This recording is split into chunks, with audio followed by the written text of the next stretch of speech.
9টা 50 মিনিটে আপনাদের সামনে হাজির হয়ে যায়। আমরা কিন্তু আজকে হয়তো 1 মিনিট দেরি হয়েছে স্যার, কোনো সমস্যা নেই।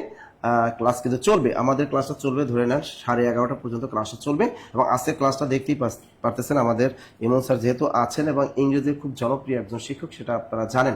এবং তার হাত ধরে কিন্তু অনেক কি বলবো হাজার হাজার স্টুডেন্ট কিন্তু বাংলাদেশের বিভিন্ন যে পাবলিক ইউনিভার্সিটিগুলো আছে সেখানে তারা ভালো ভালো ডিপার্টমেন্টে ভর্তি আছে। এছাড়া প্রাইভেট ইউনিভার্সিটিতেও কিন্তু আছে। অর্থাৎ তার হাত ধরে অনেক অনেক অনেক অনেক স্যারকে যারা চিনেন, স্যারের ক্লাস যারা করেছেন, বিশেষ করে ইউসিতে যারা করেছেন তারা তো অবশ্যই চিনেন। এবং স্যারের ক্লাস অনেক করেছেন, ইউটিউবে করেন, অ্যাভেলেবেল স্যারের ক্লাস দেখেন।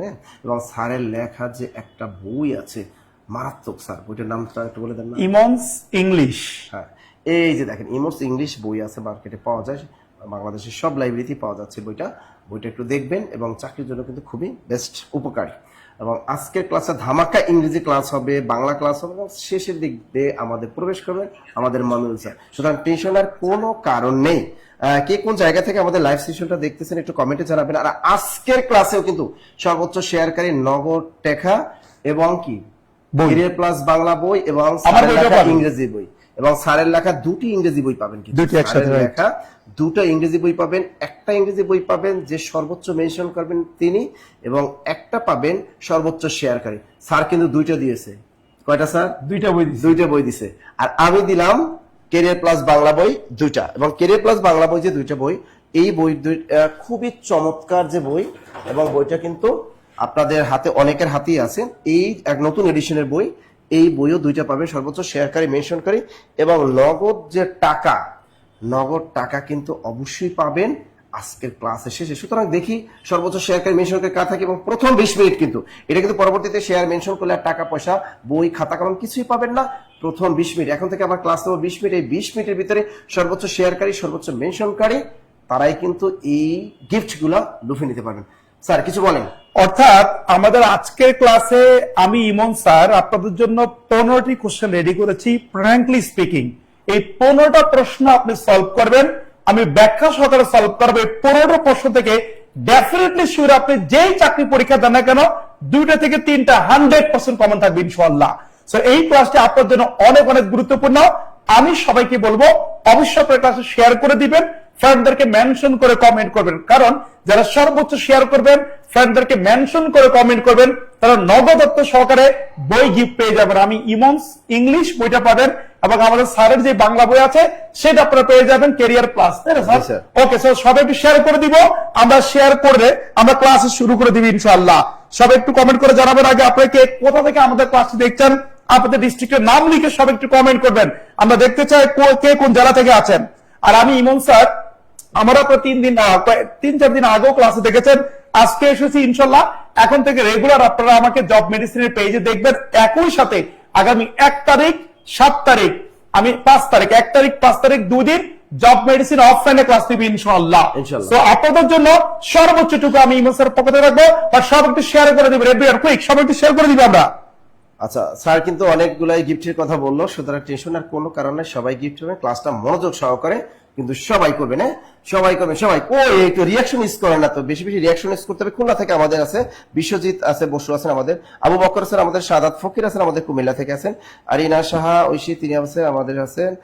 তিনি কিন্তু একজনকে মেনশন, আসলে একজন মেনশন করা হবে না, আপনি বিভিন্ন পেজে বিভিন্ন গ্রুপে শেয়ার করতে হবে এবং আপনার বন্ধুদেরকে মেনশন করবে। আমি 12টা গ্রুপে শেয়ার করছি, স্যার কিন্তু নিজে 12টা গ্রুপে শেয়ার, তাহলে স্যারই কিন্তু পাওয়ার কথা। আপনি আপনার শালীকে মেনশন করেন, আমি আমার আইডিতে শেয়ার করেছি। এই যে গার্লফ্রেন্ডকে মেনশন করবেন, আপনার গার্লফ্রেন্ডকে মেনশন করেন, বয়ফ্রেন্ডকে মেনশন করেন, বউকে মেনশন করেন, শালীকে মেনশন করেন, সবাইকে আমার আইডিতে আমি শেয়ার করে দিয়েছি। এরকম স্যার কিন্তু তার আইডিতে কিন্তু শেয়ার করে দিয়েছেন। সুতরাং ক্লাসটা কিন্তু কেউ মিস করবেন না, ঝাঁকানাকা ক্লাস হবে, ঝাঁকানাকা। ওকে, তাহলে আমরা টাইম দেব স্যার প্রথম 20 মিনিট, প্রথম 20 মিনিট এর মধ্যে শেয়ার করতে এবং সবাই একটু সুন্দর একটা রিঅ্যাকশন দিয়ে দিবেন, লাভ দিয়ে দিবেন আমাদের ক্লাসে এবং ক্লাসে শেয়ার করে দিবেন, ফ্রেন্ডদেরকে মেনশন করবেন, সর্বোচ্চ সাপোর্ট পাবেন ইনশাআল্লাহ। Carry on sir. আচ্ছা, তাহলে শুরু করে দেন। আগে প্রথমটা বাংলা দিয়ে শুরু করলাম আমরা। প্রথমটা বাংলা আসছে, টেনশন আর কোনো কারণ নাই। এখানে একটা প্রশ্ন করছে বেগম পত্রিকার সম্পাদককে, এইটা একটা ক্রিটিক্যাল একটা প্রশ্ন রেখেছে, কারণ এই প্রশ্নটা যদি আপনার ঘুরিয়ে আসতে পারে, বিশেষ করে বিসিএস পরীক্ষা একটু ক্রিটিক্যাল ঘুরিয়ে দেয়। বলতে পারে বেগম পত্রিকার প্রথম সম্পাদককে, আবার বলতে পারে বেগম পত্রিকার সম্পাদককে, আবার বলতে পারে এই বেগম কোন ধরনের পত্রিকা, এটি কি সাপ্তাহিক পত্রিকা নাকি মাসিক পত্রিকা নাকি দৈনিক পত্রিকা। আর একটা প্রশ্ন আসতে পারে বাংলাদেশে নারীদের কর্তৃক প্রকাশিত প্রথম পত্রিকার নাম কি। আবার আসতে পারে এই বেগম পত্রিকা কত সালে প্রকাশ পায়। চমৎকার এই প্রশ্ন আমরা এবার একটু দেখবো। এখানে যেহেতু বলেছে যে বেগম পত্রিকার সম্পাদককে, তা যেহেতু এখানে আর কোনো কিছু লেজকি দেয় নাই, শুধুই বলেছে বেগম পত্রিকার সম্পাদককে, এটা আপনারা সবাই জানেন, তিনি হলেন আমাদের নূরজাহান বেগম, তিনি হলেন নূরজাহান বেগম। কিন্তু যখন বলবে বেগম পত্রিকার প্রথম সম্পাদককে, যদি বলে বেগম পত্রিকার প্রথম সম্পাদককে, প্রথম সম্পাদক যদি উল্লেখ করা থাকে প্রশ্নে, তাহলে 100% এটা হবে সুফিয়া কামাল, সুফিয়া কামাল, সুফিয়া কামাল। আর যদি বলে বেগম পত্রিকার সম্পাদককে, তাহলে অবশ্যই আপনি নূরজাহান বেগম টিক দিয়ে চলে আসবেন। ক্লিয়ার? এবার আসি, এই বেগম পত্রিকাটা কি, এটা 1947 সালে প্রকাশ পায়। কত সালে? এটা কিন্তু 1947 সালে কিন্তু এই বেগম পত্রিকাটি প্রকাশ পায়। ক্লিয়ার সবাই? এবার দেখেন বাংলাদেশের নারীদের কর্তৃক প্রকাশিত প্রথম পত্রিকার নাম কি? সাপ্তাহিক বেগম পত্রিকা। লিখে রাখেন সাপ্তাহিক বেগম। বাংলাদেশের নারীদের কর্তৃক প্রকাশিত প্রথম পত্রিকার নাম সাপ্তাহিক বেগম, সাপ্তাহিক বেগম, সাপ্তাহিক Begum. Clear clear clear clear. Sir আপনারা বই দেন না, শেয়ার করেন না, তাই বই দেন না। প্রতিদিন আমরা কিন্তু এখানে ডাইরেক্ট কিন্তু বলে দিই কারা কারা সর্বোচ্চ শেয়ারকারী থাকেন, মেনশনকারী থাকেন, আমরা এখানে ডাইরেক্ট কিন্তু লিখে দিই বোর্ডে। আপনি হয়তো আপনার চেয়ে বেশি যারা শেয়ার করে তারা কিন্তু বই পায়। এখানে কোনো ধরনের কোনো কারচুপি চলে না, চলে না, চলে। এই যে আমার চোখের সামনে দেখতেছি আজকে অগ্নিকন্যা, এই আগুনের কন্যা প্রচুর পরি শেয়ার মারতেছে। এখন এটা তারা আমি করি না, আমাদের অফিস থেকে কিন্তু এটা সিস্টেমটা চলে আসে। আচ্ছা পরের প্রশ্নটা যদি আমরা একটু চলে যাই, দেখি পরের প্রশ্নটা কি। এখানে বাংলা সাহিত্যের প্রথম নাটক, এই নাটক নিয়ে কিন্তু আমাদের প্রচুর পরিমাণে প্রশ্ন কিন্তু আমাদের পরীক্ষায় থাকে। তাহলে আমরা দেখবো এই নাটক নিয়ে কি। এখানে কি বলছে বাংলা সাহিত্যের প্রথম নাটক কোনটা। আপনার এটাখানে আছে ভদ্রার্জুন, আছে আলালের ঘরের দুলাল। আলালের ঘরের দুলাল এই উপন্যাসটা প্রকাশ পায় 1858 সালে। কত সালে? 1858 সালে। পেরিচাঁদ মিত্রের লেখা, এটা হলো পেরিচাঁদ মিত্রের লেখা। এটাকে বলা হয় এই হলো কি বাংলা সাহিত্যের প্রথম, মানে একটা নাটক না, এটা হলো উপন্যাস। এটা কি? এটা হলো উপন্যাস। আলালের ঘরের দুলাল কি?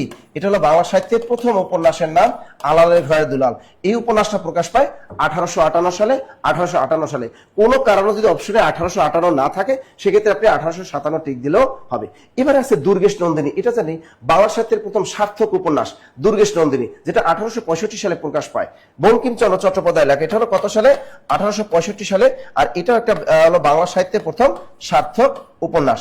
এটা রচয়িতা হলো বঙ্কিমচন্দ্র চট্টোপাধ্যায়। তাহলে এটাও কিন্তু হচ্ছে না। এখানে বলছে বাংলা সাহিত্যের প্রথম নাটক, বলছে নাটক। এবার আসছে বসন্ত কুমারী। এই বসন্ত কুমারী এটা একটা নাটক। এটা হলো মীর মোশাররফ হোসেন, এটা হলো মুসলমান রচিত প্রথম নাটক। এটা হলো বাংলা সাহিত্যের মুসলমান রচিত প্রথম নাটক। লিখে রাখেন বাংলা সাহিত্যে মুসলমান রচিত প্রথম নাটক। বাংলা সাহিত্যের মুসলমান রচিত প্রথম নাটক। লিখে রাখেন বাংলা সাহিত্যের মুসলমান রচিত প্রথম নাটক কি?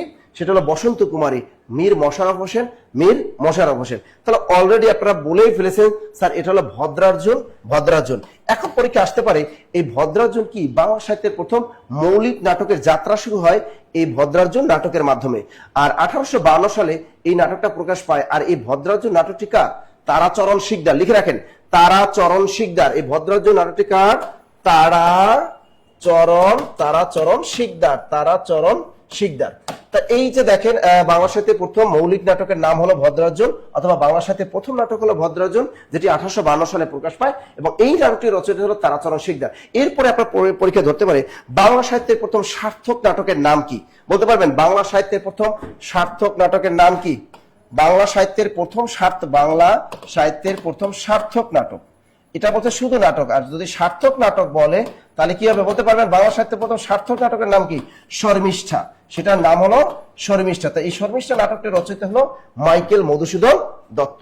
এরপর আসতে পারে বাংলা সাহিত্যের প্রথম ট্রাজেডি নাটকের নাম কি? তা বাংলা সাহিত্যের প্রথম ট্রাজেডি নাটকের নাম কি? কৃষ্ণ কুমারী। সেটার নাম হলো কৃষ্ণ কুমারী। এই কৃষ্ণ কুমারী নাটকটা রচয়িতা হলো আমাদের মাইকেল মধুসূদন দত্ত, মাইকেল মধুসূদন দত্ত। আরেকটা প্রশ্ন আসে যে বাংলা সাহিত্যের প্রথম সার্থক কমেডি নাটকের নাম কি? তা লিখে রাখেন, বাংলা সাহিত্যের প্রথম সার্থক কমেডি নাটকের নাম পদ্মাবতী। পদ্মাবতী এটারও রচয়িতা মাইকেল মধুসূদন দত্ত। লিখে রাখেন, বাংলা সাহিত্যের প্রথম সার্থক কমেডি নাটকের নাম কি? পদ্মাবতী। পদ্মাবতী। আরেকটা, এটাও মাইকেল মধুসূদন দত্তের। বাংলা সাহিত্যের প্রথম বিয়োগাত্মক নাটকের নাম কি বলতে পারবেন? দ্রুত বলেন, দ্রুত। বাংলা সাহিত্যের প্রথম বিয়োগাত্মক নাটক নাকি স্যার? বাংলা সাহিত্যে মুসলমান রচিত প্রথম নাটক হলো Basanta Kumari. Very good sir. Setu Sarkar. এই যে দেখেন, আপনারা বললাম যে সময়টা আছে এই সময়ের ভিতরে সর্বোচ্চ শেয়ার করতে হবে। 20 মিনিট কিন্তু প্রথম 20 মিনিট থাকে। সর্বোচ্চ শেয়ারকারী কিন্তু বই পাবেন এবং টাকা পয়সা পাবেন, নগদ টাকা, এবং সর্বোচ্চ মেনশনকারীও কিন্তু ইংরেজি বই, বাংলা বই এবং টাকা কিন্তু পাবেন। দ্রুত লেখেন, দ্রুত লেখেন। ওকে, তাহলে আমরা কি কি শিখলাম এখান থেকে? দেখেন, বাংলা সাহিত্যের প্রথম নাটক কি? ভদ্রার্জুন। বাংলা সাহিত্যের প্রথম মৌলিক নাটক কি? ভদ্রার্জুন। ভদ্রার্জুন নাটকটির রচয়িতাকে? তারাচরণ শিকদার। এরপর আমরা শিখলাম কি? আলালের ঘরে দুলাল কি? বাংলা সাহিত্যের প্রথম উপন্যাসের নাম আলালের ঘরে দুলাল। এই উপন্যাসটা প্রকাশ পায় কত সালে? 1858 সালে। এই উপন্যাসটা রচয়িতাকে? পেরিচাঁদ মৈত্র। এরপর হলো বাংলা সাহিত্যের প্রথম সার্থক উপন্যাসের নাম দুর্গেশ নন্দিনী। এটা প্রকাশ পায় কত সালে? 1865 সালে। বসন্ত কুমারী, এটা একটা বিখ্যাত নাটক, অর্থাৎ মুসলমান রচিত প্রথম নাটক বসন্ত কুমারী। এরপর বললাম বাংলা সাহিত্যের প্রথম সার্থক নাটকের নাম কি? শর্মিষ্ঠা। রচয়িতাকে? মাইকেল মধুসূদন দত্ত। এরপর বলেছি বাংলা সাহিত্যের প্রথম ট্র্যাজেডি নাটক কৃষ্ণকুমারী। রচয়িতাকে? এটাও কিন্তু মাইকেল মধুসূদন দত্ত। এরপর বলেছি বাংলা সাহিত্যের প্রথম কমেডি নাটক, সেটা হলো পদ্মাবতী। এটা রচয়িতা হলো Michael Madhusudan Dutta. Okay sir, share করি, বাট বই তো নতুনটা পাই না কেন? বেবি তুমি নতুনটা পাও না কেন? আমরা তো সবসময় নতুনটাই দেই। এরপরে প্রশ্নটা দেখিয়ে কি প্রশ্ন চলে আসতেছে? ইংলিশ। ও tourist. It's Emon sir. Okay, আচ্ছা স্যারকে অনেক ধন্যবাদ। স্যার আমার খুবই প্রিয় এবং পছন্দের একজন মানুষ, বড় ভাই। ওকে, এবার আমরা ইংরেজিতে চলে যাচ্ছি। আচ্ছা, একটি কথা বলি আপনাদেরকে, এই যে স্যার যা যা লিখলো আপনাকে, এই যা যা লিখেছে আপনাকে স্যার, দেখছেন বোর্ডে লিখছে, এবং আমি ইমন স্যার আপনাকে যা যা লিখবো এই সবকিছু সহকারে কিন্তু আপনি ক্লাসের পরপরই পিডিএফটা পেয়ে যাবেন জব মেডিসিন ফেসবুক পেজে। সো আপনাদেরকে যে কাজটি করতে হবে, সব একটু কষ্ট করে ফ্রেন্ডদেরকে মেনশন দিবেন এবং ক্লাসটি শেয়ার করবেন। ওকে, সব একটু শেয়ার করবেন, ফ্রেন্ডদেরকে মেনশন করে একটু সবাই কমেন্ট করবেন। ক্লিয়ার? আচ্ছা আচ্ছা, গুড। আমরা পড়ায় চলে আসি। দেখেন আমাদের প্রশ্নটি এখানে কি বলেছে একটু খেয়াল করেন সবাই। বলছে টুরিস্ট, ওকে, দেয়ার রিজার্ভেশনস, আচ্ছা, well in advance if they want to fly a Cox's Bazar. অর্থাৎ যারা টুরিস্ট আছে, যারা কক্সবাজার ফ্লাই করতে চায়, তারা তাদের যে হোটেলের রিজার্ভেশন আগে দেওয়া উচিত। মাঝে মাঝে আমরা কক্সবাজার, আমি যদিও খুব কম যাই, আমাদের নাসির স্যার একটু বেশি যায় কক্সবাজার, আমি খুবই কম যাই, কারণ স্যার ওইখানে নিয়মিত যায় ক্লাস নেওয়ার জন্য। সো এই যে দেখেন, অনেক সময় কিন্তু টিকিট পাওয়াই যায় না, হোটেলের টিকিট পাওয়া যায় না, সো আগে থেকে রিজার্ভেশন দিতে হয়। এই কথাটা এখানে বলেছে যে এই মুহূর্তে যারা যেতে চায় আগে থেকে রিজার্ভেশন দিতে হবে, বুকিং দিতে হবে। এখন দেখেন এটা 38 বিসিএস আসছে, শুধু 38 না ভাই, এটা 38 বিসিএস আসছে, সহকারী শিক্ষক নিবন্ধনে আসছে, এনটিআরসির পরীক্ষা আসছে, অনেক পরীক্ষায় এই প্রশ্নটা আসছে। একটু খেয়াল রাখবেন, খুব ইজি, অপশনগুলি খেয়াল করেন। বেটার টু হ্যাড চেঞ্জ, আচ্ছা, had better to get, okay, had better got, had better get. আচ্ছা, আমরা জানি, আমরা খুব ভালোভাবে জানি যে আমরা খুব ভালোভাবে কিন্তু জানি সেটা হচ্ছে কি মডেল অক্সিলিয়ারি, ওকে, দেন হচ্ছে উড রেদার, দেন হচ্ছে হ্যাড বেটার। যদিও হ্যাড বেটার কিন্তু মডেল অক্সিলিয়ারির মধ্যেই পড়ে। Had better, be verb plus supposed to, আবার be verb plus about to, এই এদের পরে কিন্তু সবসময় ভার্বের বেস ফর্ম বসে। এদের পরে সবসময় ভার্বের কি বসবে? বেস ফর্ম বসবে। আচ্ছা, খুব মনোযোগ দিয়ে একটু শুনবো আমরা কিন্তু। মডেল অক্সিলিয়ারি, যত মডেল অক্সিলিয়ারি আছে, will, would, can, could, shall, should, may, might, must, would rather, had better, হ্যাঁ, নিড, ইউজ টু, ডিয়ার, যত মডেল অক্সিলিয়ারি আছে, সকল মডেল অক্সিলিয়ারি এর পরে আমরা ভার্বের বেস ফর্মকে ব্যবহার করব। এবং উড রেদার, এটা আলাদা করে বললাম কেন? যেহেতু এটা থেকে বেশি প্রশ্ন হয়। এরপর আমরা ভার্বের বেস ফর্মকে ব্যবহার করব। এবং হ্যাড বেটার, এর পরেও কিন্তু আমরা ভার্বের বেস ফর্মকে ব্যবহার করব। আবার দেখি আমরা বি ভার্বের পরে সাপোজড টু। মনে করেন বি ভার্ব মানে কি, am, is, are, was, were, এদেরকে বলা হয় be verb. That means am suppose to, was suppose to, were suppose to, is suppose to. এই বি ভার্বের পরে সাপোজ টু, এরপরে ভার্বের বেস ফর্ম। আবার বি ভার্বের পরে about to, am about to, is about to, are about to, was about to, were about to, এরপরও ভার্বের কি ফর্ম বলেন তো, বেস ফর্ম বসবে। আচ্ছা, এখন এই যে আমি মডেল অক্সিলারি গুলো বললাম, will, would, can, could, shall, should, may, might, must, এদের মধ্যে তিনটা মডেল অক্সিলারি আছে যাদেরকে বলা হয় সেমি মডেল। বলুন তো এই তিনটা মডেল কি, কে বলতে পারবেন? মডেল অক্সিলারির মধ্যে তিনটা আছে যাদেরকে বলে সেমি মডেল, সেগুলো কোনগুলো?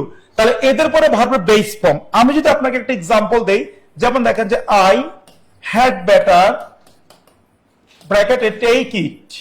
আচ্ছা, আবার আমি বললাম যে আই উড রেদার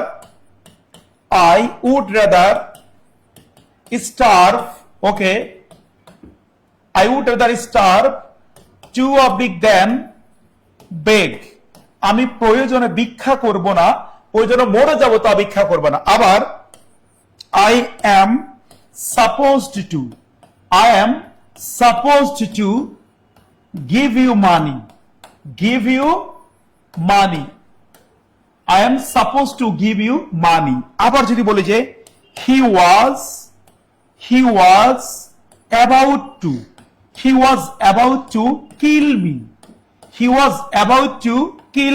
আচ্ছা, একটু দেখেন, ওকে, সব একটু খেয়াল করেন। আচ্ছা, আমরা এখানে কি পেয়েছি একটু খেয়াল করেন সবাই।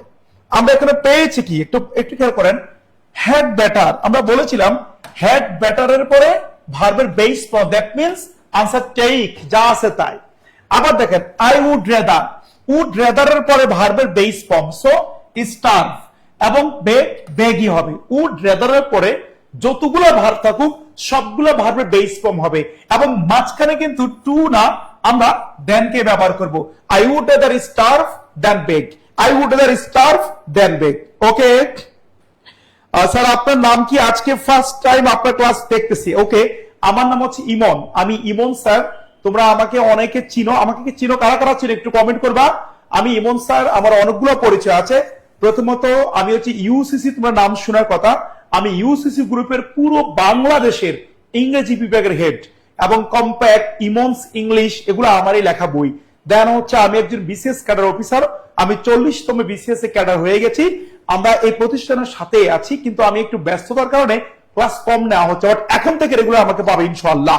সবাই কি বুঝতে পেরেছি? আচ্ছা, সব একটু আমরা কমেন্ট করি। তাহলে দেখেন হ্যাড বেটার পরে ভার্ব বেস ফর্ম, যা আছে তাই। উড রেদারের পরে দুটি ভার্ব থাকলে দুইটাই বেস ফর্ম, মাঝখানে হবে দেন। আচ্ছা, I am suppose to give you money, he was about to kill me. একটু দেখেন, এম হচ্ছে be verb, suppose to, be verb plus suppose to, এরপরে ভার্বে বেস ফর্ম হবে। বি ভার্ব হচ্ছে ওয়াজ, এরপরে about to, be verb plus about to, এরপরে ভার্বে বেস ফর্ম। আমরা বুঝছি কিনা সব একটু কমেন্ট করব। আমরা সবাই কমেন্ট করবো, আমরা কি বুঝতে পেরেছি? স্যার আপনার বাড়ি কোথায়? বাড়ি একটু পরে বলছি। ওকে, অনেকে আগে থেকে চেনে, থ্যাংক ইউ ভেরি মাচ।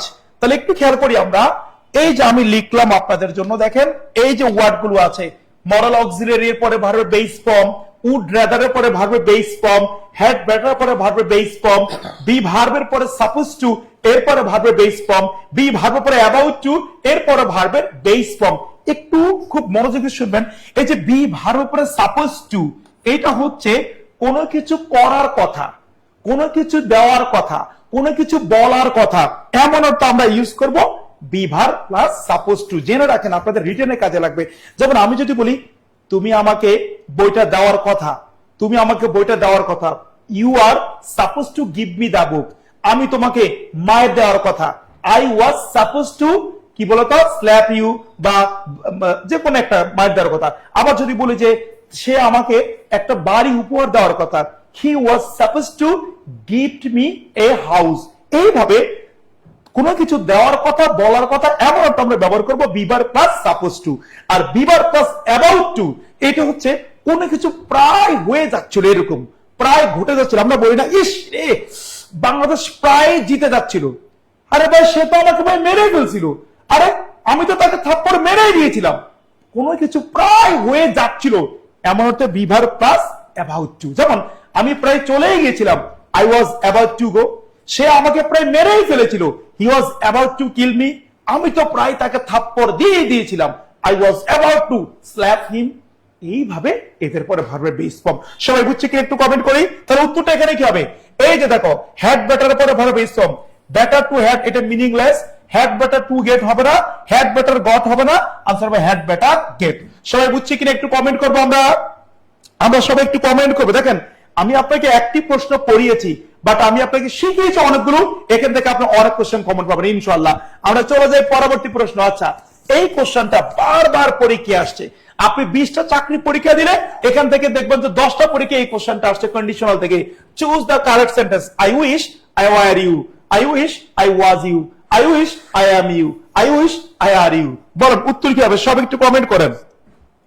ও আচ্ছা sir, modal verb half ladies verb. আচ্ছা, modal verb half ladies verb না, একটু ছোট্ট কথা এখানে বাদ পড়ে গেছে, সে মডাল অক্সিলারি। একটু খেয়াল করেন, এই যে মডাল অক্সিলারি জেনে রাখেন, কাজে লাগবে। মডাল অক্সিলারির মধ্যে সেমি মডাল আছে 3টা। সেমি মডাল খেয়াল করেন, মডাল অক্সিলারি এর মধ্যে সেমি মডাল হচ্ছে 3টি। কয়টি? 3টি। মনে রাখবেন, খুব গুরুত্বপূর্ণ, কাজে লাগবে। সেগুলো হচ্ছে কি? Need, use to, dare. Need, use to, dare, এই 3টা। এই 3টাকে বলা হবে সেমি মডাল। সব একটু কমেন্ট করবেন, নিড, ইউজ টু, ডিয়ার লিখে সবাই কমেন্ট করবেন। Need, use to, dare, need, use to, dare, need, use to, dare, need, use to, dare. এই যে ওয়ার্ড গুলো পাচ্ছি, মডেল গুলো পাচ্ছি, এই মডেল গুলোকে বলা হবে সেমি মডেল। কেন? কারণ এরা মডেল অক্সিলারি হয়, আবার মেইন ভার্ব হয়। ওকে, এবার এটার উত্তরটা আসি। I wish I were you, মনে রাখবেন, wish, if, as if, as though এবং ফ্যান্সি। ফ্যান্সি এদের পরে এদের পরে এদের পরে এদের পরে বি ভার্ব, এদের পরে বি ভার্ব সব সময় ওয়াজের পরিবর্তে, ওয়াজের পরিবর্তে অয়ার বসে। ওয়াজের পরিবর্তে অয়ার বসে। ক্লিয়ার?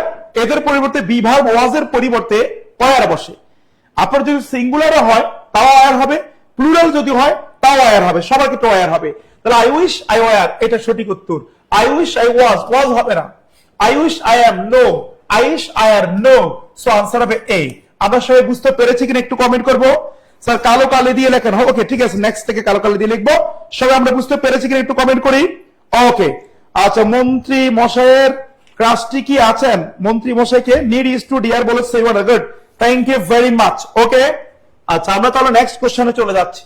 ওকে, আচ্ছা, আপনারা কিন্তু একটু রিয়াকশন কম মিস করতেছেন। রিয়াকশন এখানে যারা ক্লাস করতেছেন, আমাদের কেউ না কেউ তো ভালোবাসেন। হ্যাঁ, মেয়েরা হোক আর ছেলেরা হোক, কেউ না কেউ তো আমাদেরকে ভালোবাসেন। হ্যাঁ, এই যে আমরা তো কষ্ট করে আপনাদের জন্য প্রতিদিন এই ক্লাসগুলো নিচ্ছি, এই ভালোবাসার জন্য, টাকা পয়সা নিচ্ছি না, ভালোবাসার জন্য হলো। তো একটা করেও যদি সবাই শেয়ার করেন তাহলে কিন্তু অনেক অনেক সব আছে, কিন্তু বুঝলেন না, উপকার আছে কিন্তু, আছে না? এখন আপনারা অনেকে মনে করতেছেন, না জব মেডিসিনে কেন একটা লাইক দিব, কেন একটা শেয়ার করব।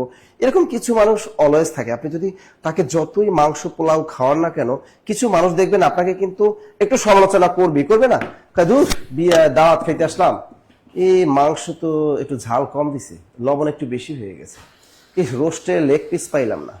এটা কিন্তু মানুষের, এটা আমাদের বাঙালিদের একটু স্বভাব, ঠিক আছে? তো এরকম থাকবেই। যারা আমাদের জব মেডিসিনকে ভালোবাসেন তাদেরকে বলবো একটু শেয়ার করে দেন। শুধু কি আপনার টাকার জন্য শেয়ার করেন, শুধু কি গিফটের জন্য শেয়ার করেন? ভালোবাসার জন্য কিন্তু অনেকে কিন্তু নিঃস্বার্থভাবে কিন্তু শেয়ার করেন। ওকে, আমরা দেখি এবারে কি প্রশ্ন আসছে। চাচা কাহিনী কার রচনা? এখানে একটা জিনিস আপনাদেরকে আমি শিখিয়ে দিচ্ছি, সেটা হলো এখানে কাহিনী বানানটা। কাহিনী বানান নিয়ে কোনো কাহিনী করবেন না। এখানে চাচা কাহিনী বানানটা, ঠিক আছে, যে চাচা কাহিনী বানানটা এখানে এরকমই লেখা ছিল, দীর্ঘইকার। বাট বর্তমানে যখন কাহিনী বানানটা আসবে, এই কাহিনী বানানটা সব কিন্তু রস্বইকার দিবেন। কারণ হলো কাহিনী হলো হিন্দি শব্দ। কাহিনী কি শব্দ? হিন্দি শব্দ। তো এখানে বলেছে যে চাচা কাহিনী কার রচনা। আমরা জানি চাচা কাহিনী বিখ্যাত একটা রম্য রচনা। এটাকে কি বলা হয়? রম্য রচনা। এটা কার? সৈয়দ মুস্তফা আলী। সৈয়দ মুস্তফা আলীর বিখ্যাত একটা রম্য রচনা। আরো কিন্তু তার আছে টুনি মেম, ময়ূরকণ্ঠী। আরো কিন্তু আছে, দেখেন, টুনি মেম, টুনি টুনি মেম, আর একটা কি আছে ময়ূরকণ্ঠী, ময়ূরকণ্ঠী, এগুলো কিন্তু তার বিখ্যাত গল্প, বিখ্যাত রম্য রচনা বা গল্প বলা যায়। এই যে অসমাপ্ত গল্প তিনি কিন্তু কাহিনী বাটা লিখছে, এবং আমিনুল হক তিনি আছেন আমাদের দেশে, আল মামুন বাদশাহ আছেন আমাদের দেশে, রিফাত আছেন আছে, লাভ করি স্যার জব মেডিসিন কে ভেরি গুড সেতু স্যার, নাসির স্যার আপনাকে সবাই ভালোবাসে, আপনার বুক পাওয়ার জন্য পোলাপান অগণিত শেয়ার মেনশন করতেছে, এবং শিরায় শিরায় রক্ত নাসির স্যারের ভক্ত। কি যে বলো না, এটা কোনো কথা? তাহলে পঞ্চতন্ত্র, আর কি কি লিখলাম, টুনি মেম, ময়ূরকণ্ঠী, আর এটা হলো পঞ্চতন্ত্র, পঞ্চতন্ত্র। তা দেখেন এগুলো কিন্তু, এই যে টুনি মেম কার লেখা, সৈয়দ মুস্তফা আলী, ময়ূরকণ্ঠী কার লেখা, সৈয়দ মুস্তফা আলী, পঞ্চতন্ত্র কার লেখা, সৈয়দ মুস্তফা আলী, চাচা কাহিনী কার লেখা, সৈয়দ মুস্তফা আলী। এবার আসে আবুল মনসুর আহমেদ। আমরা জানি আমার দেখা রাজনীতির 50 বছর, যে বইটা বিশেষ ভাইবা বোর্ডের জন্য খুবই গুরুত্বপূর্ণ। এই বইটা কিন্তু ভাই বোর্ডও জিজ্ঞেস করে যে আমার দেখা রাজনীতির 50 বছর, এই বিখ্যাত বইটির রচয়িতাকে? তিনি হলেন আবুল মনসুর আহমেদ। লিখে রাখেন আমার দেখা রাজনীতির 50 বছর। এটা কিন্তু আমি গতকালের ক্লাসেও কিন্তু বলেছিলাম। এবার আসে আমাদের শওকত ওসমান, যিনি আমাদের চরম একটা উপন্যাস লিখেছেন, সেটার নাম হলো জননী। এটা কিন্তু জননী উপন্যাসটা কার লেখা? এই জননী বিখ্যাত উপন্যাসটা কার লেখা? এই শওকত ওসমান। আবার মানিক বন্দ্যোপাধ্যায় তিনিও কিন্তু এই জননী নামে একটা উপন্যাস লিখেছেন। তাই জননী উপন্যাসটা কার লেখা? আমাদের শওকত ওসমান। এবং মুক্তিযুদ্ধ ভিত্তিক অনেকগুলো উপন্যাস কিন্তু রচয়িতা আমাদের শওকত ওসমান, যেমন জলাঙ্গি, নেকড়ে অরণ্য। লিখে রাখেন জলাঙ্গি, তাহলে জলাঙ্গি, আর একটা কি লিখবো, নেকড়ে অরণ্য, নেকড়ে অরণ্য, নেকড়ে অরণ্য। এই যে নেকড়ে অরণ্য, জলাঙ্গি, দুই সৈনিক, এগুলো কিন্তু ভাষা আন্দোলন, সরি মুক্তিযুদ্ধ ভিত্তিক, দুই সৈনিক। তাই এগুলো কার? এগুলো আমাদের শওকত ওসমানের বিখ্যাত মুক্তিযুদ্ধ ভিত্তিক উপন্যাস। এবার আসছে সেই খেলারাম খেলে যা খ্যাত, বাংলা সাহিত্যে আধুনিক যুগে যাকে সব্যসাচী লেখক বলা হয়, তিনি হলেন আমাদের সৈয়দ শামসুল হক। এই সৈয়দ শামসুল হকের বিখ্যাত একটা কাব্য নাটক আছে, বলতে পারবেন সেই কাব্য নাটকটার নাম কি? পায়ের আওয়াজ পাওয়া যায়। এটা কিন্তু ভাইবা বোর্ডে ধরে, কিন্তু পায়ের আওয়াজ পাওয়া যায়, পায়ের আওয়াজ পাওয়া যায়। এটা কি? এটা হলো কাব্য নাট্য, এটাকে বলা হয় কাব্য নাট্য। লিখে রাখেন কাব্য নাট্য, এটাকে বলা হয় কাব্য নাট্য। তাই এই যে কতগুলো প্রশ্ন আমরা এখান থেকে শিখলাম। প্রথমে শিখলাম চাচা কাহিনী, টুনি মেম, ময়ূরকণ্ঠী, পঞ্চতন্ত্র, এগুলো কার লেখা? সৈয়দ মুস্তফা আলী। সৈয়দ মুস্তফা আলীর বিখ্যাত একটা ভ্রমণ কাহিনী আছে, দেশে বিদেশে বিখ্যাত একটা ভ্রমণ কাহিনী আছে কার? সৈয়দ মুস্তফা আলী। এবার দেখেন আবুল মনসুর আহমেদ, তার বিখ্যাত গ্রন্থ কি? আমার দেখা রাজনীতির 50 বছর। শওকত ওসমান, তিনি আমাদের মুক্তিযুদ্ধ ভিত্তিক অনেক গ্রন্থের রচয়িতা। তার বিখ্যাত গ্রন্থ হলো জননী, জলাঙ্গি, নেকড়ে অরণ্য, দুই সৈনিক। আর সৈয়দ শামসুল হকের বিখ্যাত গ্রন্থ হলো পায়ের আওয়াজ পাওয়া যায়। আর একটা আছে কিন্তু বিখ্যাত কবিতা, নুরুল দিনের সারা জীবন, নুরুল দিনের সারা জীবন। ওকে ওকে ওকে, এই যে দেখেন অনেকে কিন্তু স্যার জব মেডিসিনের ক্লাসগুলো অসাধারণ, থ্যাংক ইউ। ওকে ওকে, দেখি আমাদের পরের প্রশ্নটা কি চলে আসে। যে নারী, এই নারীদের কথা শুনলেই কেমন যেন হৃৎপিণ্ডে টুসটুস করে স্যার, তাই না স্যার? আপনার কি করে না? এই যে দেখেন নারী নিয়ে কত কথা, তাই না? পুরুষ মানুষ নারী ছাড়া কখনোই থাকতে পারে না, এটা স্বাভাবিক ব্যাপার। তো এখানে বলেছিল যে নারী জীবনে একটি মাত্র সন্তান প্রসব করেছে তাকে কি বলে, এটা বলেছে, তাই না? আবার আছে যে নারীর হাসি সুন্দর, আছে না?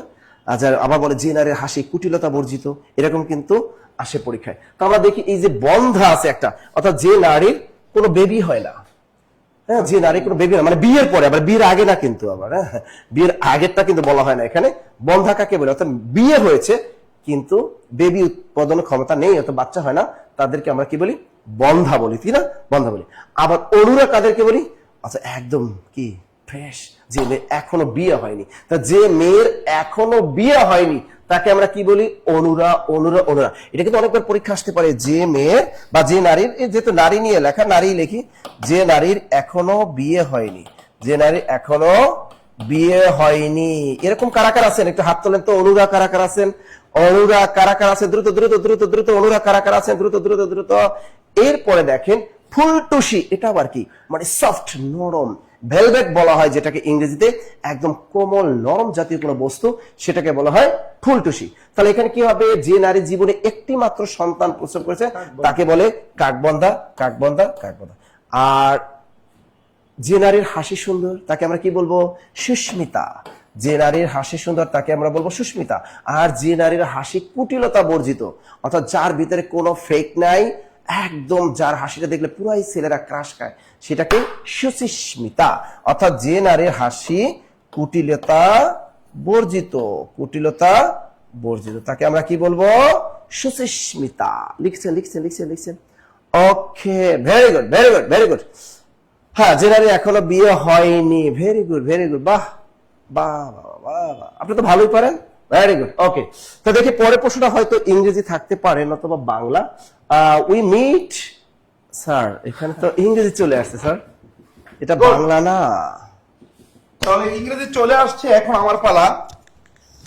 আচ্ছা, সবাই একটু, আমরা কিন্তু একটা রিয়্যাক্ট দিব, রিয়্যাক্ট ওটা কম হয়ে গেছে, সবাই আমরা একটা রিয়্যাক্ট দিব এবং সবাই ক্লাস শেয়ার করবে ইনশাআল্লাহ। আচ্ছা, আমাদের 2 ভাইয়ের ক্লাস কেমন লাগতেছে একটু কমেন্ট করে জানাও। আমাদের কিন্তু এই যে একসাথে তোমরা দেখতেছো এখন, বাট আমাদের পথ চলা সে আরো 10-15 বছর আগে থেকে। হ্যাঁ, একটু কমেন্ট করে জানাবা কেমন লাগছে ক্লাস, ফ্রেন্ডদেরকে মেনশন করবা। একটু খেয়াল করো, I met Medha, I met আমি মিট করেছি মেধার সাথে, ক্যারিং যে ক্যারি করছিল, এ বুকেই বা বুকেট যা বলে না কেন, ফুলের তোড়া অফ রেড রোজেস। বুকেই বা বুকেট মানে ফুলের তোড়া, ফুলের তোড়া, ফুলের তোড়া, bouquet, B O U Q U E T. সব একটু কমেন্ট করি।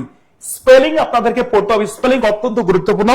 আপনি যেই চাকরি পরীক্ষা দিবেন ডেফিনেটলি আপনি শিওর থাকেন যে আপনার নিশ্চিন্তে নিশ্চিন্তে 2 থেকে 3টি স্পেলিং আসবেই। বুকেই বা bouquet, V O U Q U T. That যদি আমরা সংক্ষেপ বলি বউ কোয়াইট, বউ কোয়াইট মানে বউ তুমি চুপ থাকো, বউ কোয়াইট। সবাই কমেন্ট করি বুকেট, বুকেট। আমরা স্পেলিং গুলো এইভাবে পড়বো যাতে মনে থাকে। বুকেট, সবাই কমেন্ট করি বুকেট, বুকেট, বুকেট। স্পেলিং আপনাকে পড়তে হবে এইভাবে। যেমন ডায়রিয়া, আমরা যদি ডায়রিয়া বানানো করে দেখেন, ডায়রিয়া, ডায়রিয়া, ডিয়া আর আর হিয়া। সবাই কমেন্ট করি একটু, দিয়া আর আর হিয়া, দিয়া আর আর হিয়া। সবাই কমেন্ট করে একটু, দিয়া আর আর হিয়া, দিয়া আর আর হিয়া। অথবা অথবা জিয়া আর আর হইয়া, জিয়া আর আর হইয়া। ডায়রিয়া 2টা বানানি সঠিক, এটাও সঠিক এটাও সঠিক। অর্থাৎ এই দিয়া থাকবে, দিয়ার সাথে আর আর থাকবে, দিয়ার সাথে আর আর থাকবে, তারপরে এইচ ই এ অথবা এইচ এবং ই মাঝখানেটা ও হবে। দিয়া আর আর হিয়া অথবা দিয়া আর আর হইয়া, দিয়া আর আর হিয়া অথবা দিয়া আর আর হইয়া। এই 2 ভাবে আমরা ডায়রিয়া বানান করতে পারি। সবাই কমেন্ট করবো আমরা ঠিক এইভাবে, দিয়া আর আর হিয়া, দিয়া আর আর হইয়া, দিয়া আর আর হিয়া, দিয়া আর আর হইয়া। এইভাবে আমরা স্পেলিং গুলো পড়তে পারবো ইনশাআল্লাহ। ওকে, আচ্ছা, আমরা স্পেলিং এর উপরে যদি আপনারা চান শুধু একটি ক্লাস আমরা স্পেলিং এর উপরে নিব এবং আমি আপনাকে 70 থেকে 80টি স্পেলিং করাবো। আমি চ্যালেঞ্জ করে দিলাম, আপনি যেই চাকরি পরীক্ষা দেন না কেন ডেফিনেটলি আপনি খুব কমন পাবেন ইনশাআল্লাহ। কারা কারা এরকম স্পেলিং এর ক্লাসটি করতে চাই, 1 ঘন্টার ক্লাস থাকবে কমপ্লিট। কারা করতে চাই সব একটু কমেন্ট করে জানাবেন। অনেক সুন্দর class, thank you very much. সব একটু কমেন্ট করবেন কারা কারা করতে চান। আচ্ছা, আমাদের প্রশ্নটা চলে আসি। এখানে ক্যারিং এই ওয়ার্ডটা কি বলছে? জিরান, ইনফিনিটিভ, পার্টিসিপল, ভার্বাল নাউন। খুব গুরুত্বপূর্ণ এবং অত্যন্ত ইম্পর্ট্যান্ট একটি প্রশ্ন এটা কিন্তু। আচ্ছা, আপনাকে আমি ইজিলি একটা জিনিস শিখিয়ে দিচ্ছি, একটু দেখবেন, খুব মনোযোগ দিয়ে দেখবেন কিন্তু। মনে রাখবেন, নাউন প্রোনাউন এর পরে যদি সরাসরি ভার্ব প্লাস আইএনজি থাকে তাহলে এই আইএনজিটা সব সময় প্রেজেন্ট পার্টিসিপল, প্রেজেন্ট পার্টিসিপল। খুব মনোযোগ। তাহলে সব একটু বলুন তো আমার সাথে, যদি নাউনের পরে বা প্রোনাউনের পরে সরাসরি ভার্ব প্লাস আইএনজি থাকে, এই ভার্ব প্লাস আইএনজি অলওয়েজ হবে কি? সব একটু কমেন্ট করবেন, প্রেজেন্ট পার্টিসিপল। কি হবে? Present participle. যেমন আমি যদি বলি যে I saw him going, I saw him going. আবার বললাম যে দ্য ম্যান, লোকটি, স্ট্যান্ডিং দাঁড়িয়ে আছে, standing in front of my door, আমার দরজা। আর লিখলাম না, মনে করেন। হ্যাঁ, আবার বললাম যে the bird singing, the bird singing a song.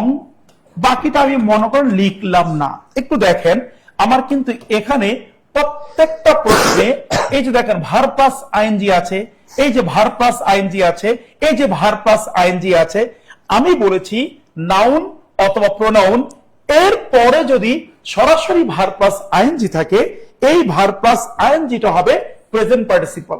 সব একটু কমেন্ট করেন তো, যদি নাউনের পরে প্রোনাউনের পরে সরাসরি ভার প্লাস আইএনজি আসে, এটাকে চোখ বন্ধ করে আমরা কি বলে দিব ভাই? প্রেজেন্ট পার্টিসিপল বলে দিব। একটু দেখুন তো, হিম এটা কিন্তু একটা প্রোনাউন, হিম একটা কি প্রোনাউন, প্রোনাউনের পরে সরাসরি আইএনজি, সো এটা হচ্ছে কি বলেন তো? PP, that means present participle, present participle. আচ্ছা, আবার যদি বলি দ্য ম্যান স্ট্যান্ডিং, এখানে দেখেন তো স্ট্যান্ডিং, এরপরে এই দেখেন দ্য ম্যান, এটা হচ্ছে নাউন, নাউনের পরে সরাসরি ভার প্লাস আইএনজি, নাউনের পরে প্রোনাউনের পরে সরাসরি ভার প্লাস আইএনজি হলে এইটা হবে কি বলেন তো? পি পি, মানে প্রেজেন্ট পার্টিসিপল। আবার দেখেন the bird singing a song, the bird হচ্ছে নাউন, নাউনের পরে সরাসরি ভার প্লাস আইএনজি, সো এটাও কি হবে? Present participle. সব একটু কমেন্ট করবে সত্যিকার অর্থে বুঝছেন কিনা, একটু কমেন্ট করেন তো আমাকে সবাই, সব একটু কমেন্ট করে বুঝতে পেরেছেন কিনা, সব একটু কমেন্ট করবো, আমরা কি বুঝতে পেরেছি? তাহলে নাউনের পরে প্রোনাউনের পরে সরাসরি ভার প্লাস আইএনজি হলে এটা হবে কি বলেন তো? Present participle. এবার আপনারা বলেন এটার উত্তর কি? বলেন, এটা না পারলে মায়ের আছে, বলেন এটার উত্তর কি? সবাই বলেন এটার উত্তর কি হবে? বলেন ক্যারিং, বলেন এটার উত্তর কি হবে? তাহলে বলেন, সবাই একটু কমেন্ট করেন। শুনেন, আপনি মুখস্থ করার দরকার নাই ভাই, আমি ইমন স্যার একটু ব্যতিক্রম, আমার নাম ইমন স্যার, ওকে? ইমন স্যার আমি একটু ব্যতিক্রম, আপনি হচ্ছে আবার ইমন নিলয় বলে অনেকে, ইমন স্যার, ইমন নিলয় স্যার, হ্যাঁ, বা নিলয় স্যার, আমি একটু ব্যতিক্রম। আমি হচ্ছে আপনাকে ঠিক ওইভাবেই পড়াবো যেভাবে পড়লে একটি প্রশ্ন নয় ভাই, এই জাতীয় যত প্রশ্ন সব সলভ হয়ে যাবে ইনশাআল্লাহ। সব একটু কমেন্ট করে। শুনুন, আপনি চাকরি কেন পান না জানেন? আপনি বুঝেন না কোন ওয়েতে পড়তে হবে। আমি চ্যালেঞ্জ করলাম, আমি আপনাকে কিছু গাইডলাইন দিব, আমি আপনাকে কিছু টেকনিক দিব, ওইগুলো আপনি শুনবেন, ডেফিনেটলি আপনি চাকরি পাইবেন, পাইতে আপনার বাধ্য ইনশাআল্লাহ। আমি ইমন স্যার, আমি প্রথম বিসিএস এ ক্যাডার হয়েছি, জীবনে একটাই বিসিএস দিয়েছি, এক বিসিএস এ ক্যাডার হয়েছি। কিভাবে? পরিকল্পনা অনুযায়ী, প্ল্যান অনুযায়ী আপনাকে পড়তে হবে, আমি বলে যাবো ইনশাআল্লাহ। এই কথাগুলো শুনতে চাই কি চায় না? সব একটু কমেন্ট করবো ইনশাআল্লাহ, সব একটু কমেন্ট করবো, সব একটু কমেন্ট করবো, আমরা কথাগুলো শুনতে চাই কি চাই না, সব একটু কমেন্ট করবো।